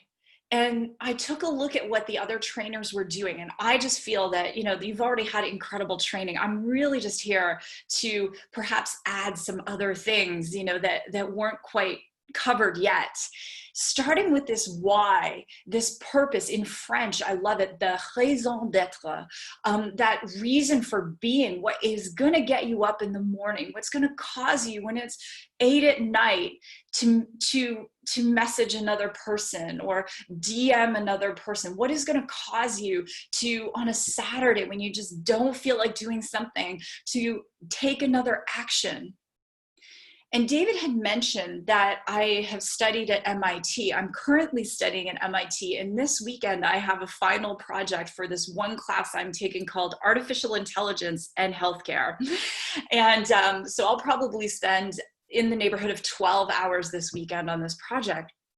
But one of the things that woke up my soul was something that happened last year.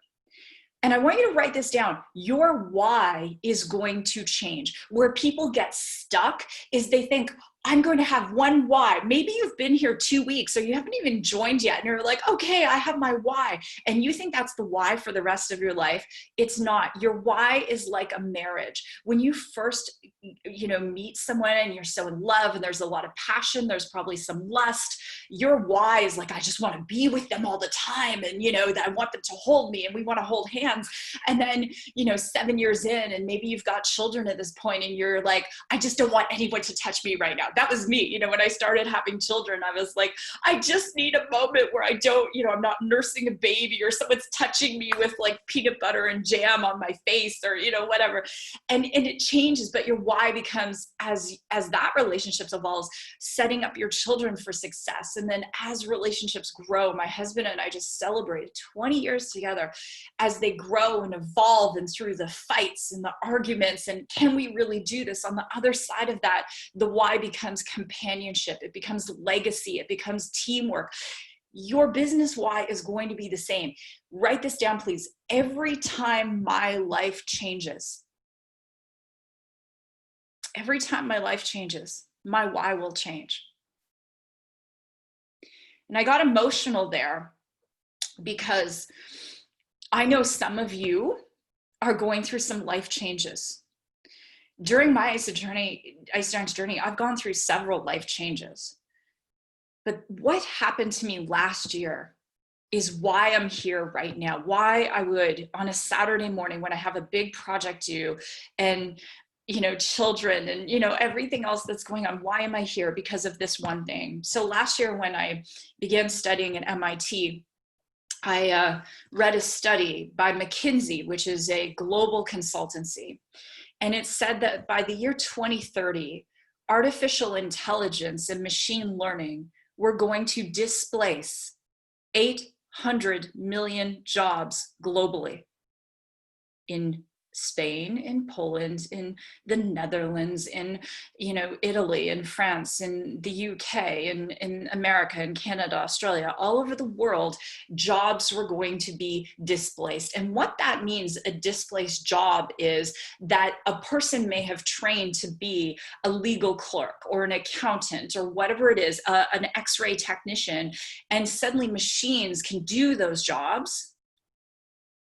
And now this person has to figure out a new job. What happened recently in our global world was that timeline got accelerated, because what a lot of companies have done is said, oh, okay, well, we've furloughed a bunch of people and we've done this, so we're going to start replacing those things with machines. It is already happening. You go to the airport and it's not a person who often scans you in. You go to a kiosk and you type your information in, and then you get a ticket and someone checks it, and that's about it. It's already happening. And when this happened, you can look at all of my accomplishments and they really don't mean anything, because they are all a reflection of the person I wanted to become. Going why by why by why. Why go to MIT? Why do this? Why do that? Why run 6 Boston marathons? Why do the Ironman in Malaysia? Why write 7 books? Because it was always about wanting to serve people more. And last year, when I read that study, I called Kathy Coover and Jim, and I sent them the study, and I couldn't sleep. And I was like, the world needs network marketing now. And what we are seeing, we're seeing physicians joining Isagenix, and attorneys, and people who are professionals who might have spent in America $250,000, $300,000, $500,000 in student loans. The average dentist in America has $340,000 in student loans. We're seeing them all join Isagenix. Why? Because of this displacement. It is already happening, and I couldn't stop, David. And that is my why right now. In my personal why for our team, yes, I want us to have 100 Legacy Club members in the next 5 years, and we are going to do it. But what makes me pick up the phone when I have 12 hours of schoolwork and I have a friend to enroll today, when I have other things going on, is because I can't stop thinking about this. And Isagenix is the solution. It is the solution to displacement. And every person who's here live, you want to have an abundant mentality. We could all go out and start businesses today and all work really, really hard and all become Legacy Club members. And we still wouldn't have solved this problem of 800 million souls who are going to get displaced. And do you want to know something even worse? People who are 50 plus, right now, 78% of the jobs in the world require a form of technology. I'm Generation X, so we grew up the first technological adopters. I was coding in the 1980s, but the generation before me, they didn't have that. We have a solution. We do, and that's what gets me going. Your personal why right now, as David mentioned, Michael Klaus says, you know, the why can be about money. If you have a problem money can solve, and you have money, you do not have a problem. So what is your why? And that why, it's personal. It will inspire you to act when you don't feel like acting. You're going to have days When you're like, yes, I'm doing this. No, I'm not doing this. Yes, I'm going to message someone. No, I'm not going to do it. I don't feel like doing it. I don't want to talk to that person. You will spend more time outthinking yourself from success. You will spend more time thinking about actions to take than actually acting. And if you can relate to what I said in the chat right now, just say me. You know, at times you spend more time thinking about messaging a person than actually messaging people. Or is that just me? Right? And so if your why isn't strong enough, you're going to quit. And that's why this weekend, I want you to take an hour, go outside, you know, if you can do. Turn your phone off, walk, go in a park, go in nature, start to just walk around and think, what is my why right now? What is it that is going to be that raison d'être for me? What is going to be that catalyst for me to want to do this, to want to succeed, to want to serve, to want to add value? These are 2 books that I highly recommend. I checked and I believe they have been translated. The Start with the Why has been in every language we're covering today. The Infinite Game is something the Isagenix executive leadership team read at their last retreat. And that book is incredible. You know, Kathy called me, she's like, have you read this? I said, I'm reading it right now. It's amazing. And it's going to help you stay in the long game for Isagenix. Start with the Why is really a book to assist you with how do you establish that why. And these are 2 incredible books.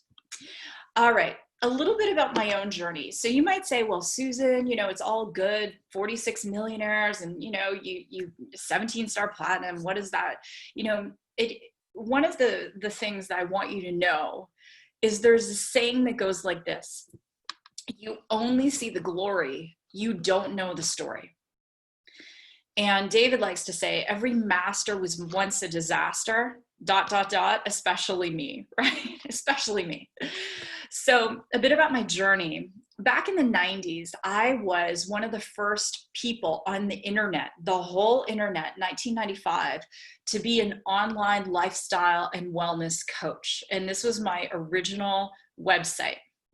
And so because I was one of the first people on the internet and you could hire me over the internet and we were doing virtual consultation, like no one was doing this. I mean, if you can imagine, now everyone does this, but I was 1995, I was one of the first. And I was so passionate about health and wellness. I was also an athlete. I was a professional triathlete. So I have raced in Germany. I've raced all over North America. At one time, I was in the top 5 in North America for duathlon. That's run, bike, run. And I worked really hard. I owned a health club. I was on radio. I was on television.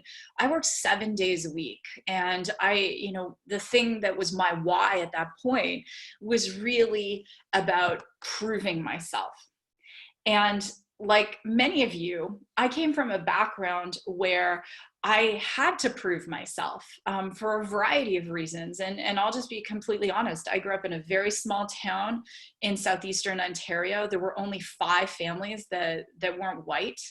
I got bullied and picked on a lot. I was raised by a single dad. And I always thought, and I told myself this story, that if I could just prove myself, I'd be accepted.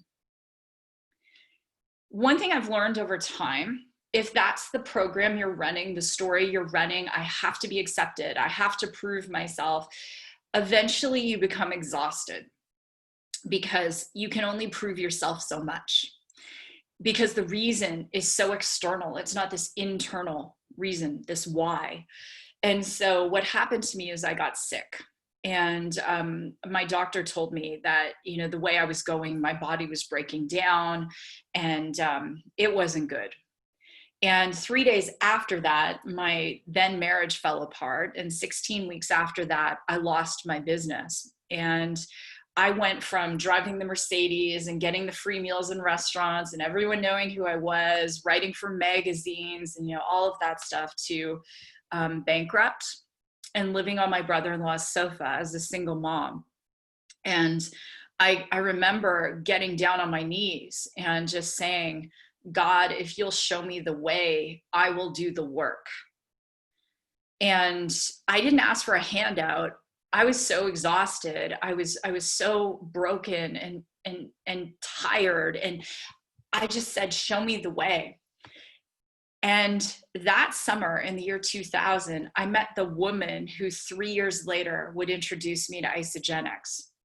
When we first got started, it was 2003. We were living in this little house back in our small hometown. And we had moved back there because we had been living in Toronto, and the pace was just too intense for me because I wasn't sleeping. I was waking up during the night. I was not feeling good at all. And she called me to share Isagenix. And I want you to write this number down, 21. So when she first called me, I was angry. And I wasn't angry at her. I was angry and disappointed in my life because there I was at 29 years old, and this wasn't the life I had signed up for. I thought I would be on the cover of Triathlete magazine and winning the Ironman in Hawaii and all these things. I thought, I'd be this celebrity and this first online celebrity. Now there's many online celebrities, but I thought I would be the first one. And there I was, imploded. And she kept calling and calling and calling. And finally she call blocked her number. And I picked up the phone and she's like, hi. And I went, oh, no, not you. But when I looked at the website, I agreed to look at the website because I thought I'm going to pick apart these products. What I ended up finding was an amazing formulation. I saw this incredible detox and I knew I needed something.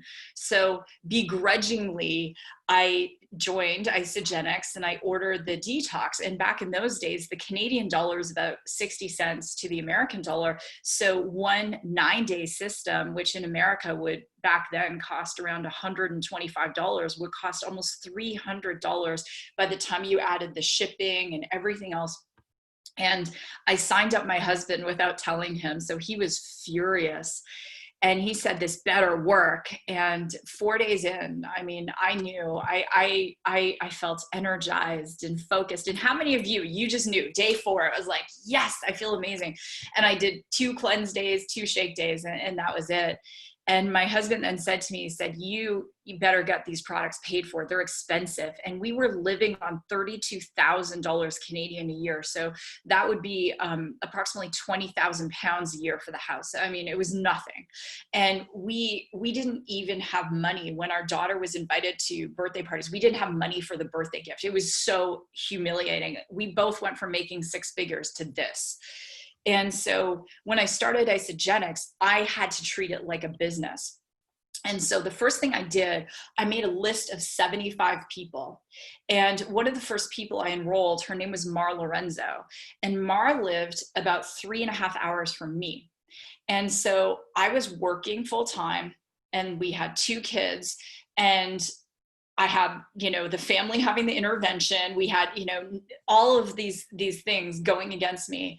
And I said to Mar, will you do an in-home presentation and I'll come. So what I did is I would drive after work. I'd ask Chris to come home early from work. He was angry. We had a lot of fights. At one point he was like, choose network marketing or choose me. We were headed for divorce. And I would get in my car and I would drive on the Highway 401 to Toronto. And I did our first presentation with Mar, and everyone enrolled. I mean, it was amazing. And so I started doing this every 2 weeks. And sometimes Chris and I would fight before I left. And I would stop at this roadside gas station and I'd be crying and I'd have mascara running down my eyes, and I'd go in the bathroom and I'd, fix myself up and I'd be like, okay, Susan, you can do this. And then I would go and I would do the presentation and I'd sleep at Mars until about 3 in the morning. And then I'd drive back so I could be there for my kids to get up. And I did this, as I said, every 2 weeks, just go, keep going, keep going, keep going. Sometimes it was every week. And, as I said, my first check was $7.50. But by January, so this was, this was in September. By January, I started to make about $250 a week. And so the products are now getting paid for. We've got a bit of a team growing. And that was when I met Jim and Kathy Coover. So this is a photo from 2004, if you can believe it. And David, I think Jim and Kathy even look better now. But you know, when I met them, they look young. I look at Kathy, she looks younger today and more vibrant. It's incredible. It is. I know, right? And so I meet them, and I realized that she was the mentor that I knew I needed, and a role model, someone to aspire to. And that, for my husband, he went from being very critical to seeing Jim and Kathy's professionalism and saying, okay, you've got my blessing for 7 years. And so that's how it all began.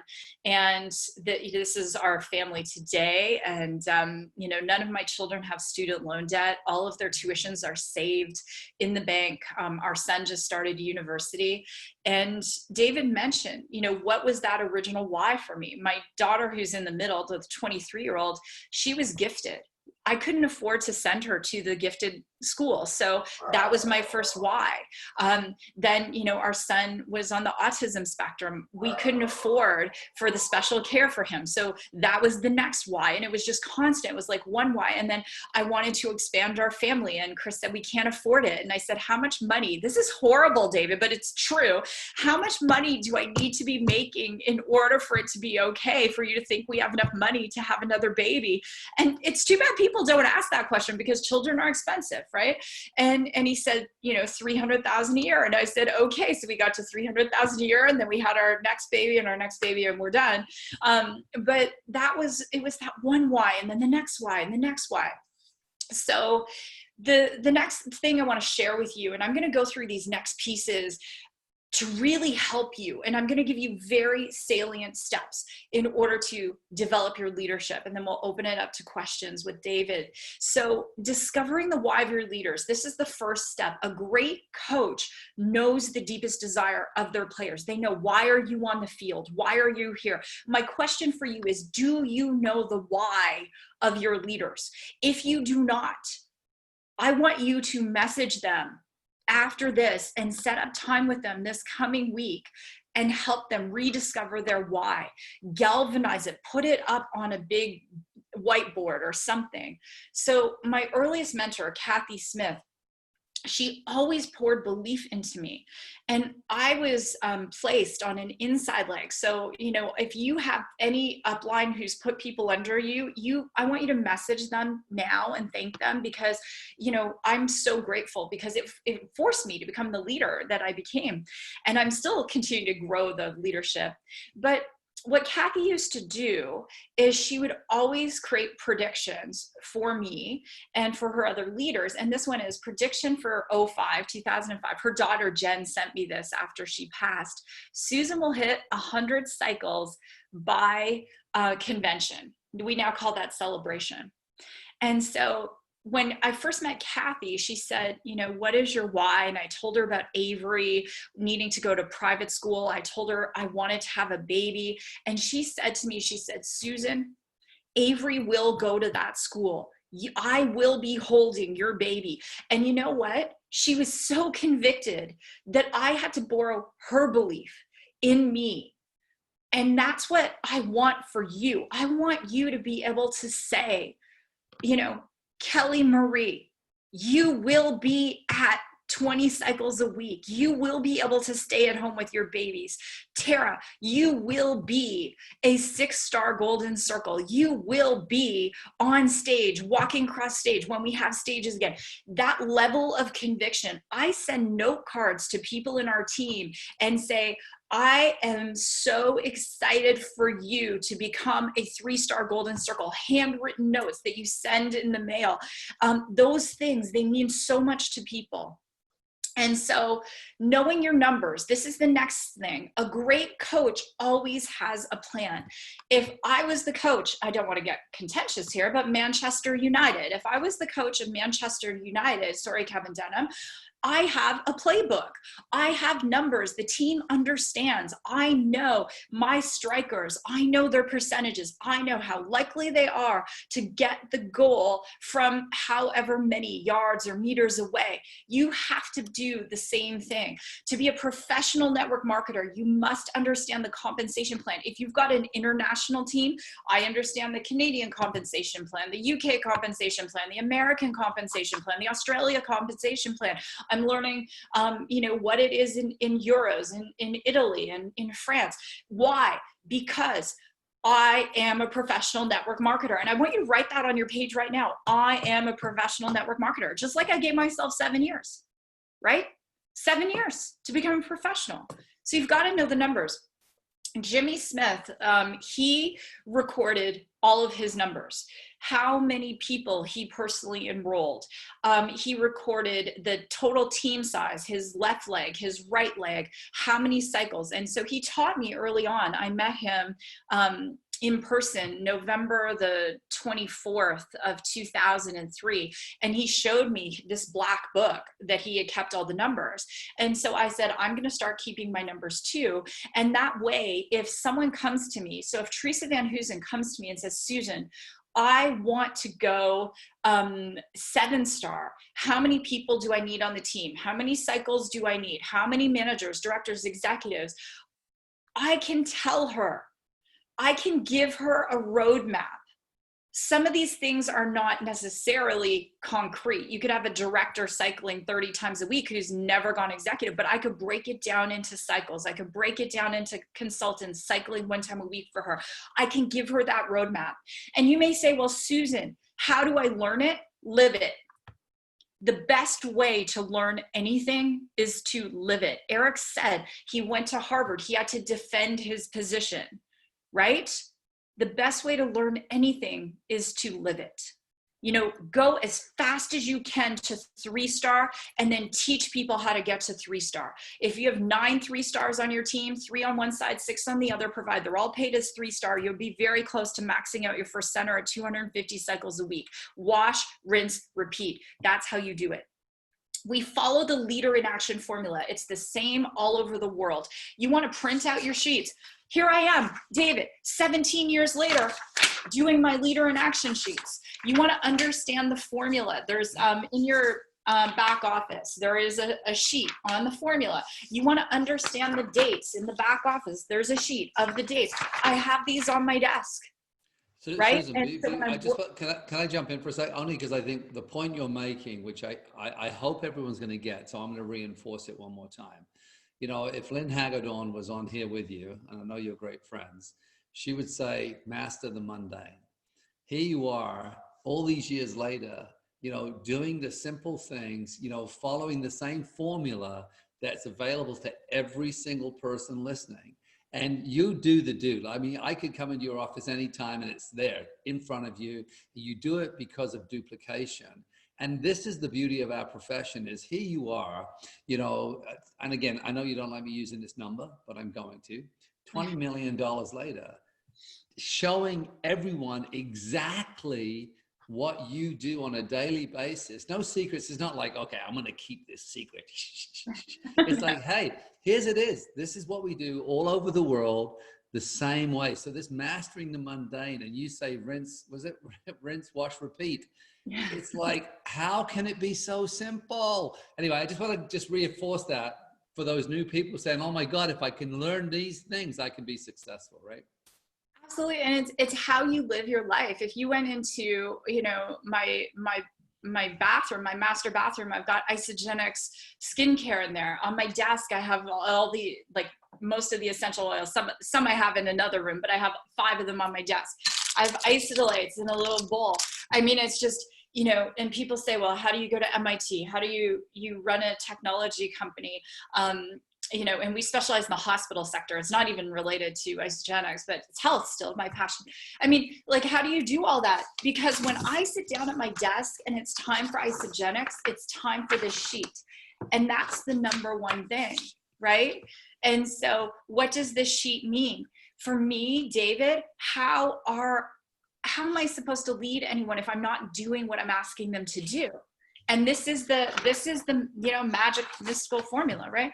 And so the other thing is to calendar the deadlines for your personally enrolled team members for when their deadline to reach Crystal Consultant, Crystal Manager, Crystal Director, Crystal Executive. I have 2 of my personally enrolled right now. One is going for Crystal Manager. One is going for Manager. And here he was just laid off from his job working for the #1 trainer in the world, who laid off many of his staff, out of necessity, but my friend was one of them. And he called me and he said, Susan, I've been using these products for a year. I'm going to build the business. And here we are. And so do you know what I did with him yesterday? We went through this calendar and I said, Michael, my love, you must, not need, you must be manager by September 27th so that we can get you into the manager pool next month. And that's your deadline. And that's what leaders do. And I'm not saying I have any special skills, but I do have almost 2 decades doing this. And so,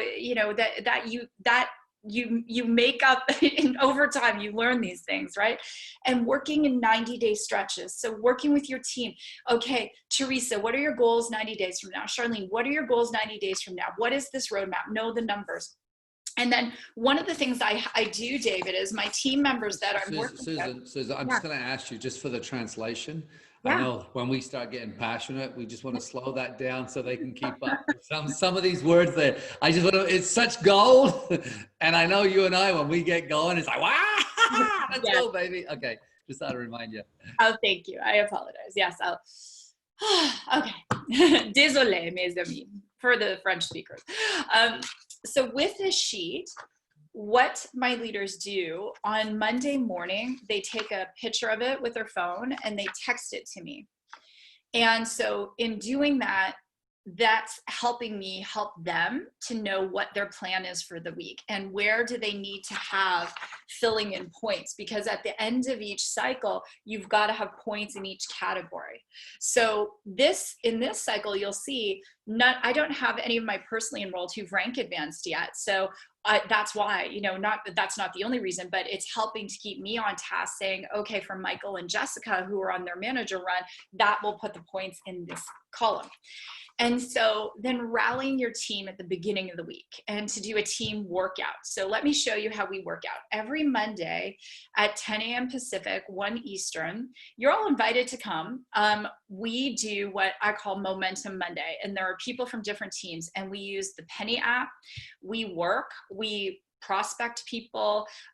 We do follow-ups. We send gratitude messages. Sometimes we have guests, like David has been a guest, Kathy's a guest. And so we work, we do a bit of training, we work, we train, we work. And so by the end, it's the goal is to send out, David, between 10 and 20 messages. And so that's what I do on Mondays. And it really helps galvanize people together and getting them to fill up their calendar with all of their appointments. But your team will duplicate 100% of what you do. So if I want Tara, who's here, if I look in the mirror and say, would I want Tara to duplicate what I do in Isagenix? The answer better be yes, right? So if Tara says, hey, Susan, and I don't mind if our leaders call me out, if Tara says, hey, Susan, have you been filling out your leader in action? I better be able to text her a photo and say, yes, I have. All right, preparing your team for challenges. So understanding that these challenges are going to come is going to help your people stay on your team for a very long period of time. And so this is Carolyn Rodriguez, and Carolyn has been with me for 17 years this December, and she's amazing. And so one of the things that I shared with our team early on was this concept of the 4 mental enemies. And I learned this before Isagenix when I was in another network marketing company. And here they are. Number 1 is rejection. People are going to reject you. They are going to say no. They're going to tell you this is crazy. I had one woman I prospected in 2003 who didn't join, and she met someone else on our team who's a Legacy Club member, David. And she said, if I had said yes to Susan in 2003, I'd probably be a millionaire by now. Right? But it happens, and it hurts sometimes, especially when people are close. Deception. People will deceive you. They will go to another company and they won't tell you. They will talk about you behind your back. It happens. You've got to have a thick skin. I don't know what the translation for that is, but you've got to be tough, right? You've got to be strong. Apathy. You are going to have days, weeks, months, maybe years where you don't feel like building the business. And we call this in Isagenix going into management mode, where you're just getting on trainings, you're maybe doing a lot of trainings, but you're not actually enrolling people. You're not developing new leaders. You're not doing the do, as we say. Attrition. People will drop out. Sometimes they don't go to another team, but they'll just leave. They'll stop using Isagenix, or you'll have a customer who wants to return product. I'm so committed to what we do. This afternoon, I will be taking a break from my schoolwork. One of my personally enrolled people enrolled a person who happens to live about 10 kilometers from me, and he had everything he loves, the dairy shake. It just is upsetting his stomach. So I'm driving 10 kilometers this afternoon to take him some plant-based shakes to try. And this is 17 years in. And you may say, well, Susan, why would you do that? I've had people, David, say, if I made the money you made, I wouldn't do those things, because I genuinely care about people. David will tell you, I want everyone to have a great experience on Isagenix. I want everyone to be here for the long term, because we have so many lives to change. And so these things are going to happen. Susan, can I just jump in there? Because I think this is really revealing. Your mentor, as you talked about a moment ago, was Kathy, and lots of other people have mentored you as well. But Kathy was that first mentor that you really saw.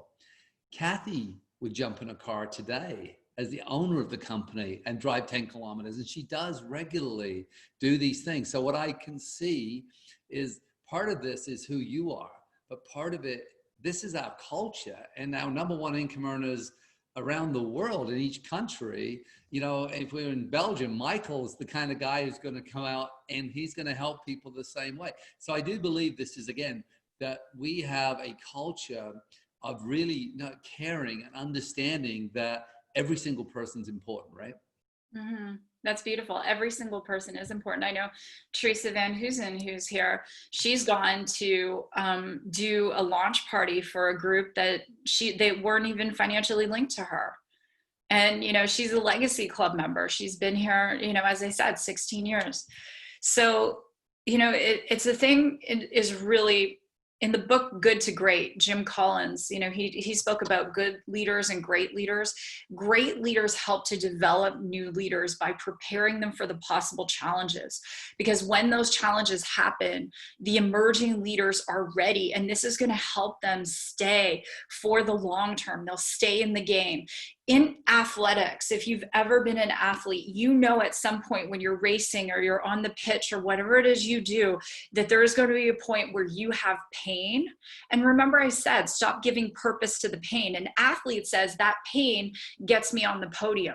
That pain helps our team win. When the pain comes, and it will, give it a different purpose, not this is why I should quit. The pain is, this is why, this is great, this is happening, this is great, this person returned their product, or someone rejected me, because it's getting me closer to that next level. David, there hasn't been one time when I've rank advanced in the golden circle or the platinum circle that I didn't have to face some kind of challenge, a growing moment. Right? And so it's the same thing for all of us. And as I get to the close, I just want to share a few things. The habits of a great leader are the following. So 3x3, what this is, it's a daily method of operation. So sharing Isagenix with 3 people a day, following up with 3 people a day, pouring greatness. And I know David does this, Kathy does this, into 3 people a day. Every day, at least 3 people, often a lot more, I'll send a voice message, a video message, a text message, just pouring greatness into them. They don't all have to be in your Isagenix team. A lot of them aren't. And, you know, it's amazing how so many relationships in my life now are because of me just being in that habit. Personal development daily. You know, you can't be positive if you're not putting positive in. There have been, you know, books mentioned, you know, obviously there are lots of great things you can plug into, the IceGenix podcast, all of those things, David's podcast. And then staying organized. Like I said, these 3 sheets of paper, print them out today. They are the lifeblood of your business, and have your leaders print them out. Do a training on them. And you might say, Susan, I don't understand them. Learn it by living it. That's what I said, remember? And then attending events. You're all here. Personal responsibility, no excuses. Personal responsibility means that when things are going wrong, you take responsibility. So I don't look at anything in my business and blame anyone else. It's like, how can I be better, right? And then checking the reports, understanding what's in your back office, and knowing the promotions. The great leaders know the promotions. In North America, we have a Holiday Dash promotion. I know there are different things in different countries, but you know, just knowing those promotions, knowing all of them. And then bad habits, gossip, and gossip now. If someone comes to you and they want to talk about another leader, just know anytime someone is gossiping to you, they are gossiping about you. And what hurts one of us hurts all of us, because when the gossip begins to happen, and David and I have seen it, not just in IceGenix and other, you know, areas, companies, corporations, when that gossip culture comes in, the company sales go down. It is proven in network marketing, when cross-line leaders are united, that's when companies go into momentum. So shut it down right now. No one gossips to me because they know I'll shut them down. I have no interest in it. It's a colossal waste of my time. Susan, one thing, just because I think the how to not to gossip, some people don't know they're in the habit of it. But one of the things I always say is if people come to you and gossip a lot, it's because you like it and because you attract it and because you do it. You may say you don't, but if people come up and gossip, and how do we know what gossip is? It's when people talk about other people behind their back. So we understand the definition. And so I just want you to say this, is if you look at gossip, one of the ways to practice overcoming the urge to gossip is always imagine the person you're talking about is standing next to you. This comes from Don Miguel Ruiz from the 4 Agreements. He's a friend of mine. And he says that if you talk about people as if they're standing next to you when they're not, you just imagine, would I say this if they were standing there? That's a great litmus test of whether you want to continue talking. And one of the things when I talk about someone behind their back, I will say this. I said, hey, I've already chatted to them about this. So people know in advance that I'm not talking about someone, I'm talking about something that I've spoken about to that person that I think is going to help. Just so I wanted to give them a little sort of thing there, Sue. Absolutely, yeah. I think the biggest piece, and I love the 4 Agreements, is that if you're speaking about someone and they're not in the room, make sure it's positive and make sure you tell them. Right? And that piece, you know, and I love what you said, David. If people are gossiping to you, it's because you love it. And it's up to us to be good stewards of IceGenix. Negativity, you know, it's that cycle when we start complaining, and you know the people who are complainers. And at times in my life, I was one, and I realized that our words create our reality. And so if we're complaining, we're going to live a very hard life. Distractions, all distractions are equal. You must be able to say, okay, if I'm doing IceGenix for this hour, this 2 hours, that is what I'm focused on. I'm not watching videos on YouTube unless they're IceGenix videos. I am not, you know, doing other things. That is my focus. Not attending events. It is very easy to not attend events when they're virtual. When one has paid for a ticket, an airfare, a train fare, whatever it is, then there's this different level of commitment and showing up. And I find with virtual events, people could be watching right now and they could be on Facebook or Instagram, or they could be returning text messages, or they could be, you know, in the toilet for all I know. But I'm very much looking forward to us coming together again, because it's different when we're all together. Blaming others for lack of results. This is another thing that you want to really be present to as you build your business. It's not corporate's fault. It is not anyone's fault. Take 100% ownership. Okay, that's what great leaders do. They own it, and no excuses. So you can't expect 7-figure results with 10-cent habits. So if you've come here and you've been inspired by Jessica, by Heather, by anyone, you know, that is in the field, and you say, one day I want to be a millionaire with Isagenix, you can't expect 7-figure results with 10-cent habits. Jim Rohn was a mentor of mine. I shared the stage with him on several occasions. He was a great business philosopher and also mentor to Tony Robbins. And Jim used to say, and I'll close with this, David, if you want to make $1 million a year, give $1 million in value. And so with that, David, I will pass it back to you. Susan, thank you. I'm so excited about our Q&A that we're going to get into. So we've got questions coming into the chat. Susan, I'm going to start with one before I bring Kevin in, and then we're going to give away some prizes because it's about that time. Those of you that really got some great value there and really, you know, you learned something. Remember, I said in the beginning, if you could learn one thing, but learn something from Susan, I want you to type in what's your favorite number, Susan? You got a Chinese background? 8.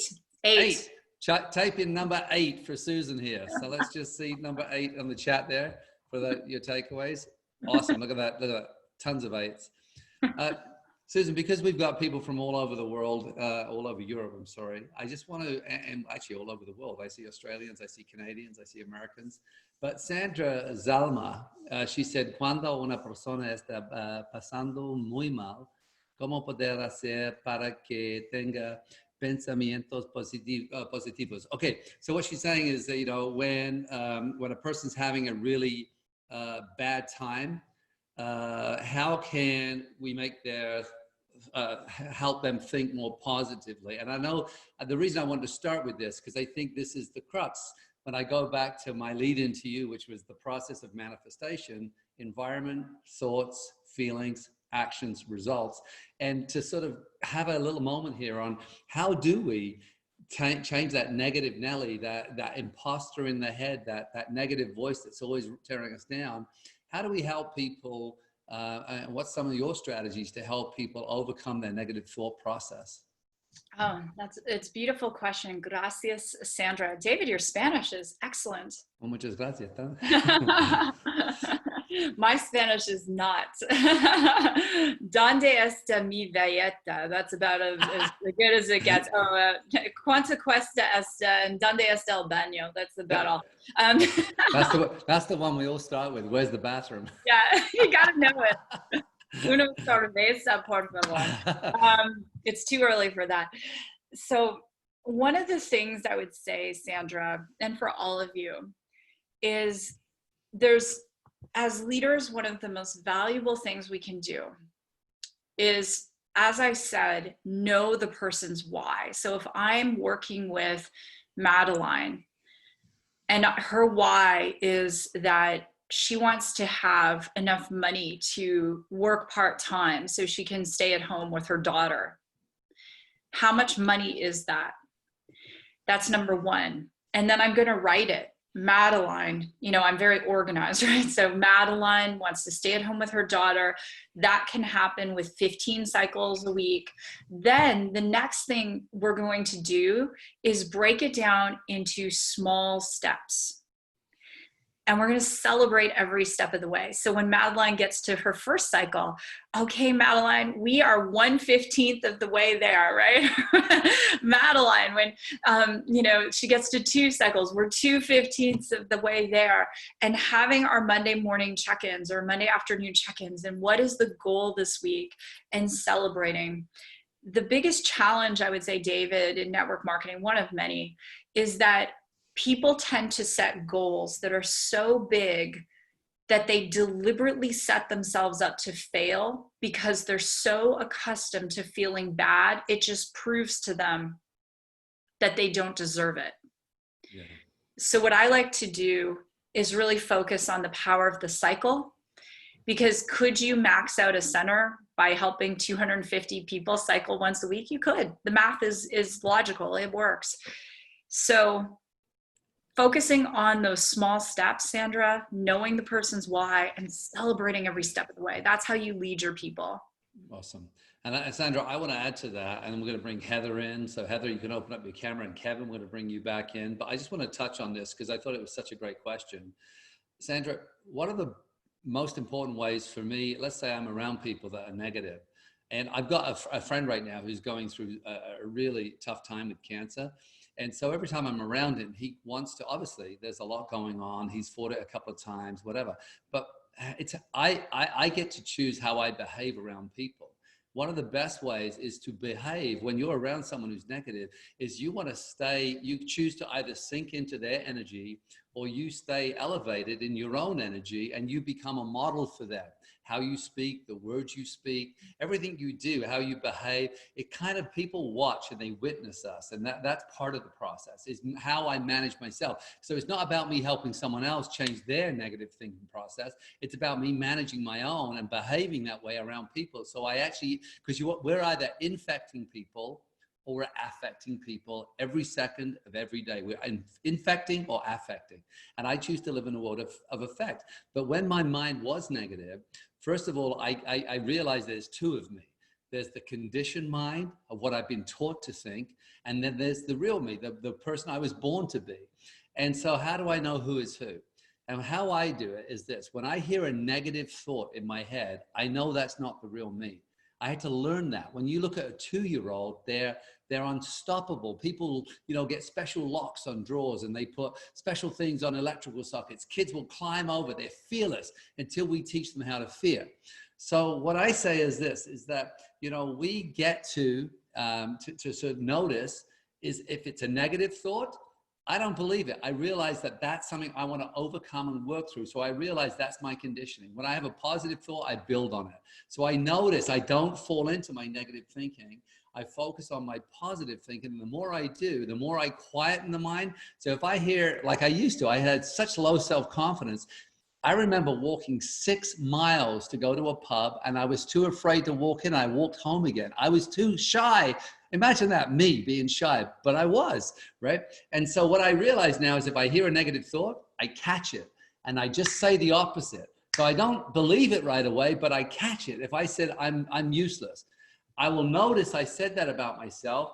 I catch it and then I can use a positive. I don't have to say I'm the best, but I can say, hey, I always do my best. I always do my best. I'm always willing to learn. And then I take action. So Susan, I just want to touch on that. Kevin, bring you in. Do you want to give away a prize before we go into our Q&A? Yeah, we're just going to revert back slightly before Susan's amazing piece. We did offer some of the chocolate shake, the to-go blender, and also the backpack as well. And it's what has IsaMoney done. Some of our winners is Christina Burbridge, who with Isagenix has managed to pay off a little bit of credit card debt, pay for her son's swimming lessons, and also pays for her daughter's gymnastics. So congratulations to Christina Burbridge. And we also have, I will try my best to pronounce this the best I can, is Kathy de Boss Ross. So Kathy de Boss Ross, congratulations to you. What a great name, Kathy the Boss. Woo! Kathy de Boss Ross, loving that.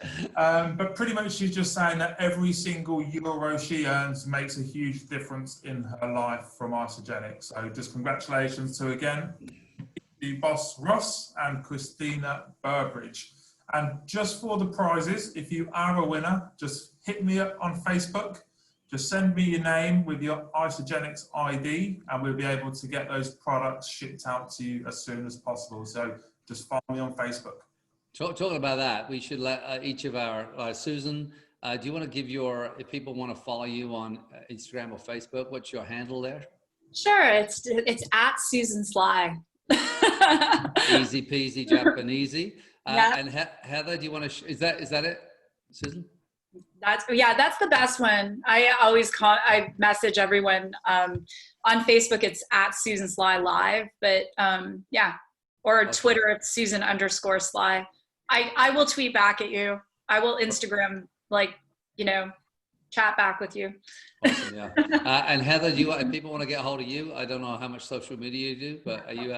Not too much, you know me. I don't Twitter much. Just Heather Atkinson. You can find me just plain old Heather Atkinson. Plain old. There's nothing plain about you, dear.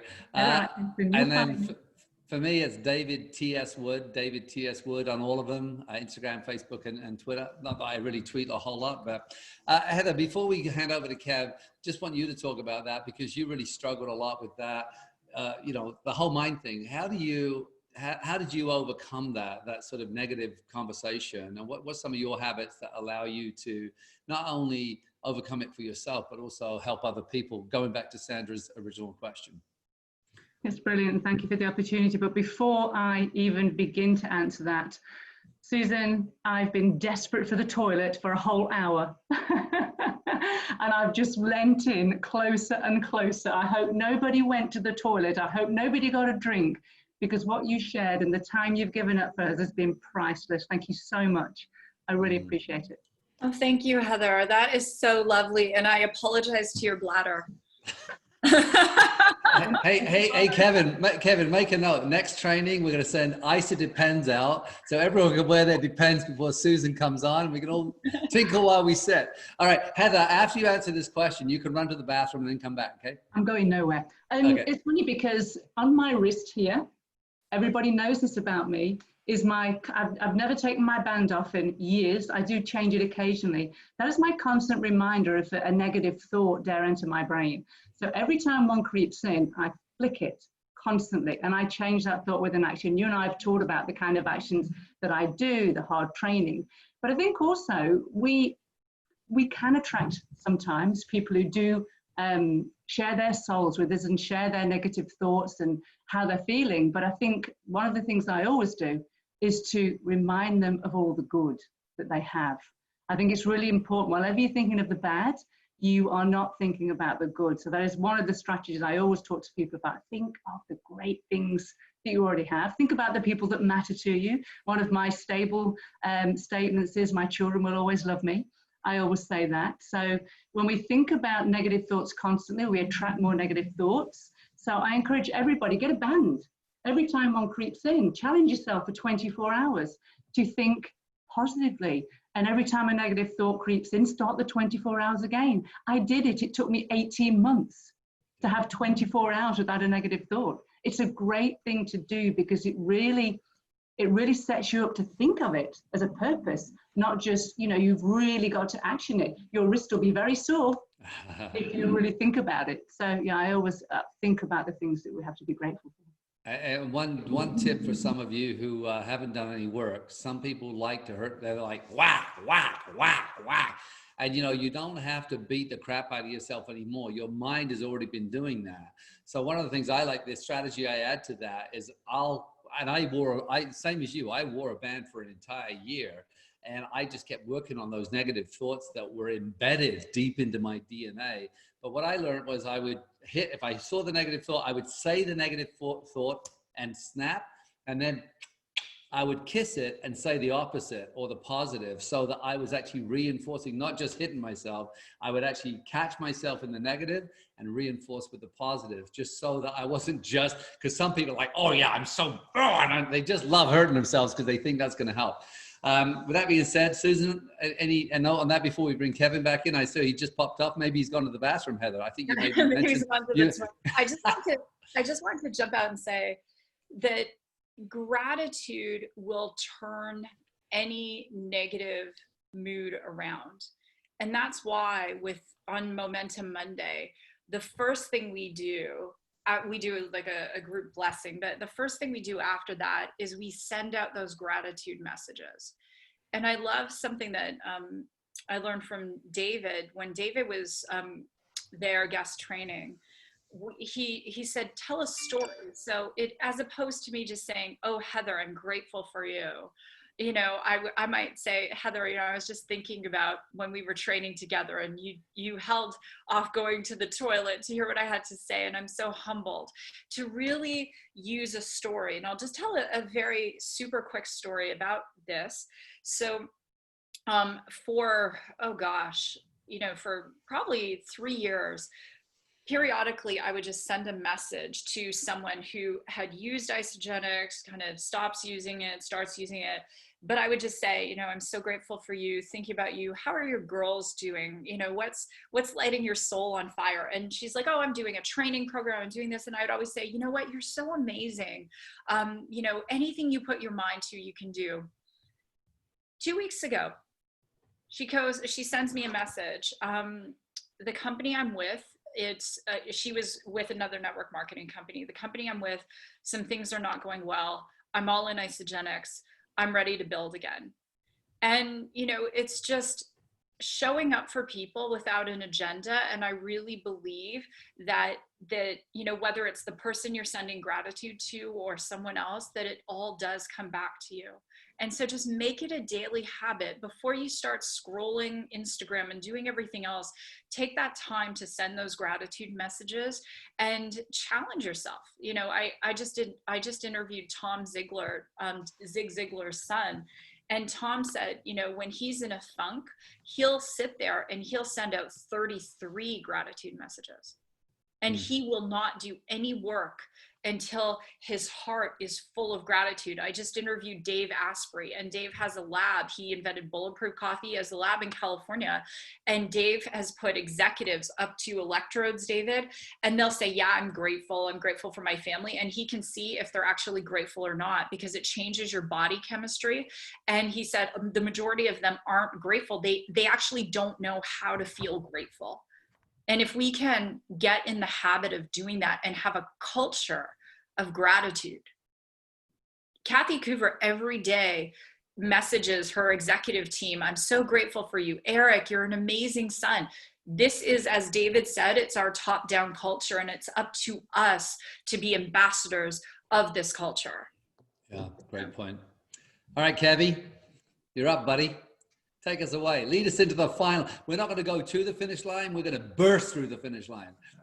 We always burst. We've already burst. We've got Susan, we've got Heather, we've had Eric, we've got yourself. We've already crossed that threshold, David. But just a huge thank you, Susan. I mean, for me, one of the takeaways there was of why it is like a marriage. I've been with my partner for 15 years, and you're right, it does transition throughout that journey. Highs and lows. More highs, of course. More highs, of course. But a huge thank you for that. Just one comment that's come up, Susan, is people are asking, you asked them to write down number 21. Can you just quickly finish with that number 21 and that purpose again for us? Absolutely. It's because the person who enrolled me in Isagenix called me 21 times until I said yes. And the thing I would say to all of you is you have people on your list who are as good or better than I am. And it might take 21 calls. It might take 42 calls. It might take 4 years. Don't stop. The average person, Kevin, in sales, traditional sales, this comes from a company out of the UK called Marketing Donuts. So here are the statistics. The average sale happens after 4 follow-ups. 80% of salespeople fail to follow up 4 times. And I bet it's interesting if we did a survey, David, of all of the Isagenix top 100 global income earners, how many follow-ups it took for them to come in. I know Warren Lance followed up with Michael Klaus for 7 years. Yeah, yeah. And was that worth it? And maxed out one of his legs, right? In fact, his income doubled. I remember that when Michael came in, and within, I think it wasn't long, 8-9 months, his income completely doubled through that one. But again, I think that follow-up in some of the language for people listening, they feel that follow-up, and I think we could do a whole training. We could do a whole day training on decoding words, like the word follow-up. What does it mean, right? And follow-up to me is about integrity. Because follow-up to me is about keeping my word. And I would rather keep my word. I'd rather die than not keep my word. So if I said to you, hey, I'll check in next week, I don't have to say I'll follow up. I can use that language. But to me, it's like I've given my word and I want to keep my word. And we're subconsciously, by keeping our word, we are sending a message to people that we have integrity. And sometimes when we can get a new definition for a word, we're thinking, hey, I'm not following up. I'm keeping my word. And then we just remember that when we hang up with that person and say, hey, listen, is it okay if I stay in touch? I'll touch base with you in 30 days. And then the idea is to stay in touch. And it's not this burden. It's like, of course I'm going to stay in touch. And then when you call, if they're busy, it's like you just touch base and boom. Anyway, over to you, Kev. I'm rabbiting on. David, actually, one of Michael, I mentioned to everyone here around the world that you're going on your manager run. So Michael just said in the chat, he said, Susan sent me gratitude texts and calls for 4 years. Well, I was a product zero, my user. The day I was ready to make financial change, she was the only name on my mind, not because she did it, because she meant it. Wow. And Michael, I'm so excited you're here. Hello, Ontario, Canada, and Quebec. Sometimes Michael's in Quebec, sometimes in Ontario. But and be your word, as David said, the 4 agreements, be impeccable to your word, follow up and mean it. If that 800 million people being displaced in the next, it's not going to be 10 years. I could do a whole economic training on AI and the impact of the economy right now. I could, it would be a long training. And well, yeah, but we may have Heather sitting in a little pool of. Yeah. Some of you might fall asleep, but if you understand what's happening globally, the world needs Isagenix more than anything right now. So. And Susan, obviously you mentioned with the follow-up is key, etc. But just to kind of put into context the work, the effort you've put in for your success from Isagenix, how many conversations have you had about Isagenix? Well, it's a great question, Kevin, because I'm really OCD. And if that doesn't translate in your language, it just means I'm obsessive compulsive. So every conversation that I've ever had for 17 years has gone in a notebook. All of the notebooks, now you all know how wonky I am. All of the notebooks are red, Mead 5-star notebooks, and they all have Chinese coins. And so every day, this is just thousands, right? So my first year, I recruited 80 people and I had 800 conversations. So every conversation I've had, what we spoke about, who I spoke to, it's all in a notebook. Every gratitude message I've sent, the name of that person is all in a notebook. Remember I said record your numbers? I have bins in my garage, Kevin, and I can pull out 2003, 2004, 5, 6, 7. I can tell you who I spoke to on September 12th, 2007. And it's not for anything other than to hold myself accountable. If my notebook is empty, then my business is flat. And Susan, I just want to touch base, and Heather, you want to share your numbers too, but when 800 conversations in that first year, you committed to the 7 years of ownership, and you committed to treating this like a business, but also learning those skills. In the beginning, every master was a disaster. I just want to sort of tie a bow on this. All these years later, you're still having as many conversations, but do you find as you've built the skills, you're kind of more discerning and, attracting? Some people are coming to you now because of how you live, and they're initiating conversations with you and asking you. Do you find that that's been the transition? Like in the beginning, it was much, much harder than it is today? And you will build this business in phases. So in phase 1, you are having conversations for people you will directly recruit. As your team grows, you're having conversations for people you will directly recruit, and you're having some conversations with people in your team. In the third phase, where you're now in the platinum and you're maxed out centers, you're doing a disservice if you're not doing a lot of 3-way calls and 3-way Zooms with your team. So to answer your question, David, the number of conversations haven't changed. It's who the conversation is with. Am I still doing my leader in action and personally enrolling? The answer is yes. And I'm also working at a tremendous depth in my organization. And I have 3 positions. I have my main position, my first reentry, and my second reentry. So on any given day, I'm doing 3-way calls and Zooms and things with all of those positions. So to answer your question, yes, people do come to me, but I don't rely on it. I'm just I recruited a woman I met in the sauna in July. And I followed up with her 5 times. We had a 3-way Zoom with her husband, who was very skeptical. I had another Zoom with her 5 times. And so I'm still as tenacious as I am that I was before, but the who you're having the conversations with changes, that's all. Awesome. So. Heather, I just want to bring you in on that question because I know it's important. You have different styles and approaches, but what's your experience with that, with the conversations? It's great. That's very impressive, Susan. You could find out who you spoke to on September the 12th, way back in 2005. It's amazing. I definitely couldn't do that, but I have a menu card system. So I had very old-fashioned menu cards. Then I went to books. But I think it's really important to keep a check on who you do talk with on a constant basis. So going back to what Susan said about the conversations do change, and I have a second center as well. It's interesting to look at how I still get no's the same, and I'm sure Susan does. Susan just shared she followed up 5 times. I spoke with a lady we sold Jade's horses to a few years ago. Absolutely no. And every time we've been to see the horses, it's been no, no, no. But somebody at the horse riding stable overheard us. And that was all it took, because I kept saying every time I saw her, has anything changed for you? So I think you become a little bit more focused, a little bit stronger in your language. You don't feel that you are pestering people or hounding them. They know this is what I do and I want to help them. And I remember everything about the conversations we've spoken from the time before. And it's very simple to keep saying, has anything changed for you? What's going on in your life now? And the fact that another lady stood right by and said, haven't you been talking about this for ages?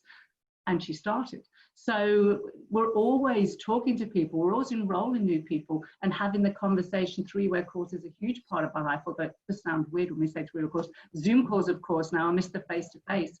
So yeah, I mean, it never stops from enrolling, following up, or being integral. And one thing I wanted to add to that, when you've taught me something, you've taught me so many things, but how you do one thing is how you do everything.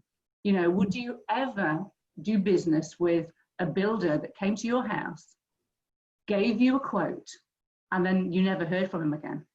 You wouldn't think he was a pest if you got back and said, hey, I'm checking back in with the details. Would you only look after your kids part-time? You wouldn't, would you? You No. Wouldn't say to your kids, we're going to do something. So how you do one thing is how you do everything. Treat this business the way you do other things. And if you don't do them well, then learn to do them well, because that will follow through in all aspects of your life. Yeah. And Heather, I just want to jump right in there. I used menu cards in the beginning, and someone said in the chat, oh, you don't need notebooks now because you have the Penny app. That's not true. You need both. And there's a very distinct reason why. Some of the people I'm sending messages to might be in Isagenix and other teams. Just gratitude messages. They might not even be in Isagenix. The Penny app is amazing and it tells you what to do, but I promise you, if you're ever audited, name a country, and if you're ever audited, they're going to want to know what you did.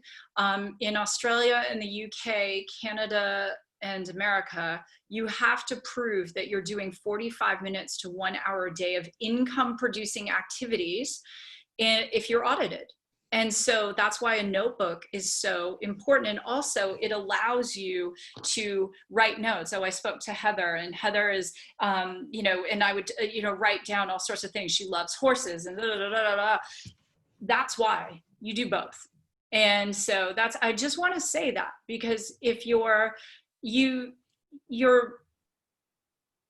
ability to lead is directly related to your ability to duplicate. And if you can't quantify it, you can't duplicate it. Mm. If David came to my house and I made a cake and he said, that was so delicious, can you give me the recipe? I probably couldn't, because I don't bake with recipes. So I'm not a duplicatable baker, but I'm a duplicatable network marketer.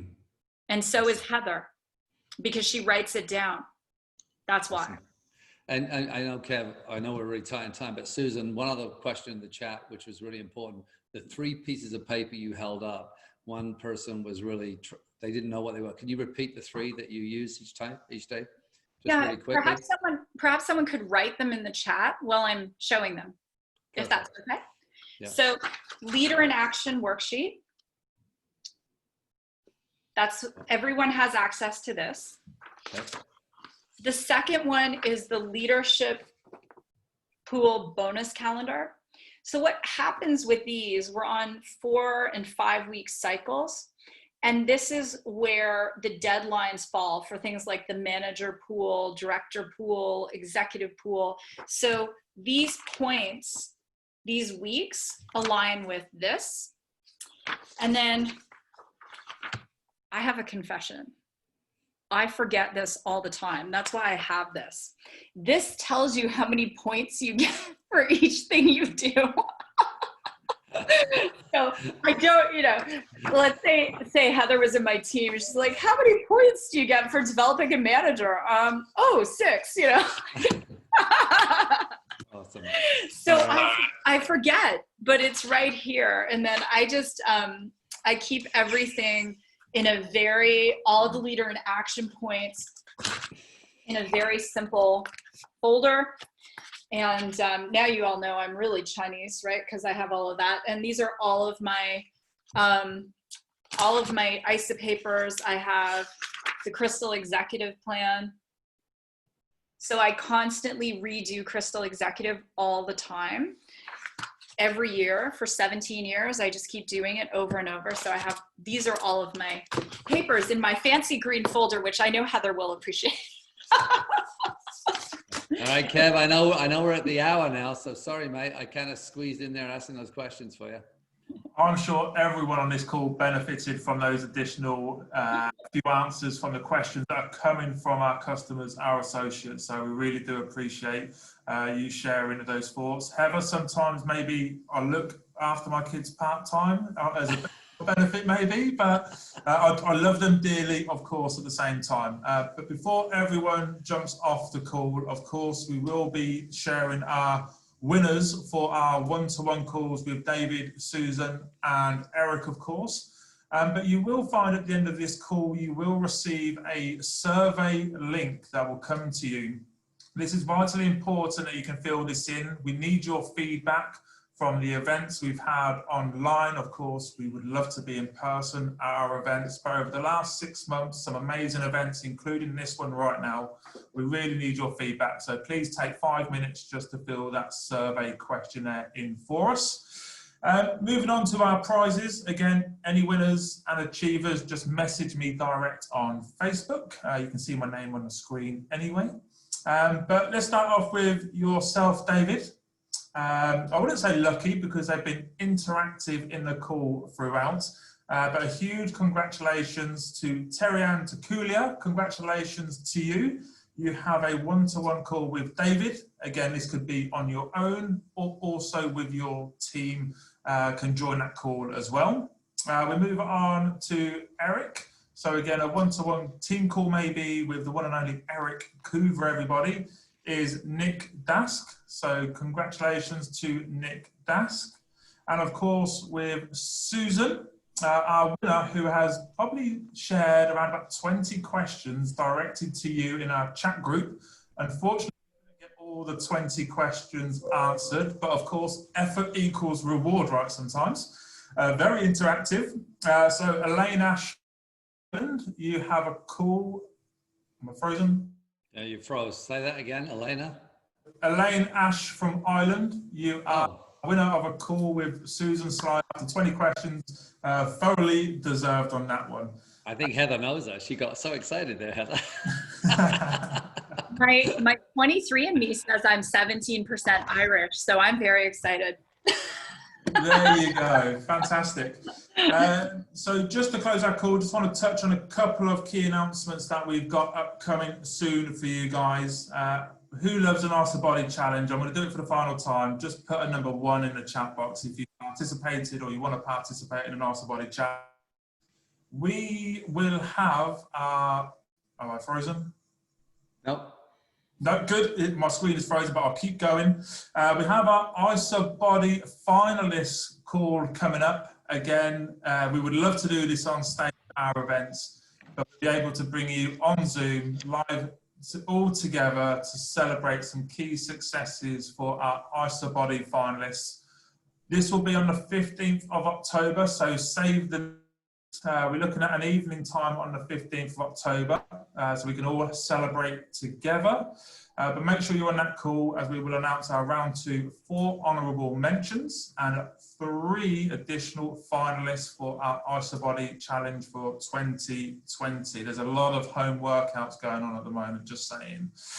So make sure you're on that call. And also on the 7th of November, we're going to be moving back to one of our ISA academies. So again, some product trainings, maybe some launches there.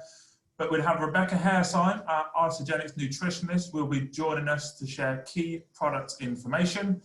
And we also have Robbie and Luke Pollock, 7-star Golden Circle, 3-star Crystal executives from the Australian market will be joining us as well for some key business training as well. So make sure you add that to your calendars over the next couple of months. Some exciting calls to take us through what has been a slightly different year for us. Fingers crossed 2021, we're back to in-person events as well. But just from the corporate team, to thank, oh, sorry? There are several people wanting to know what time the ISA Academy is at. They're all organized now. They've been trained by Heather and I, so you have to tell them. I believe it's 7 p.m. UK time. We will send out further information on, I believe it is 7 p.m.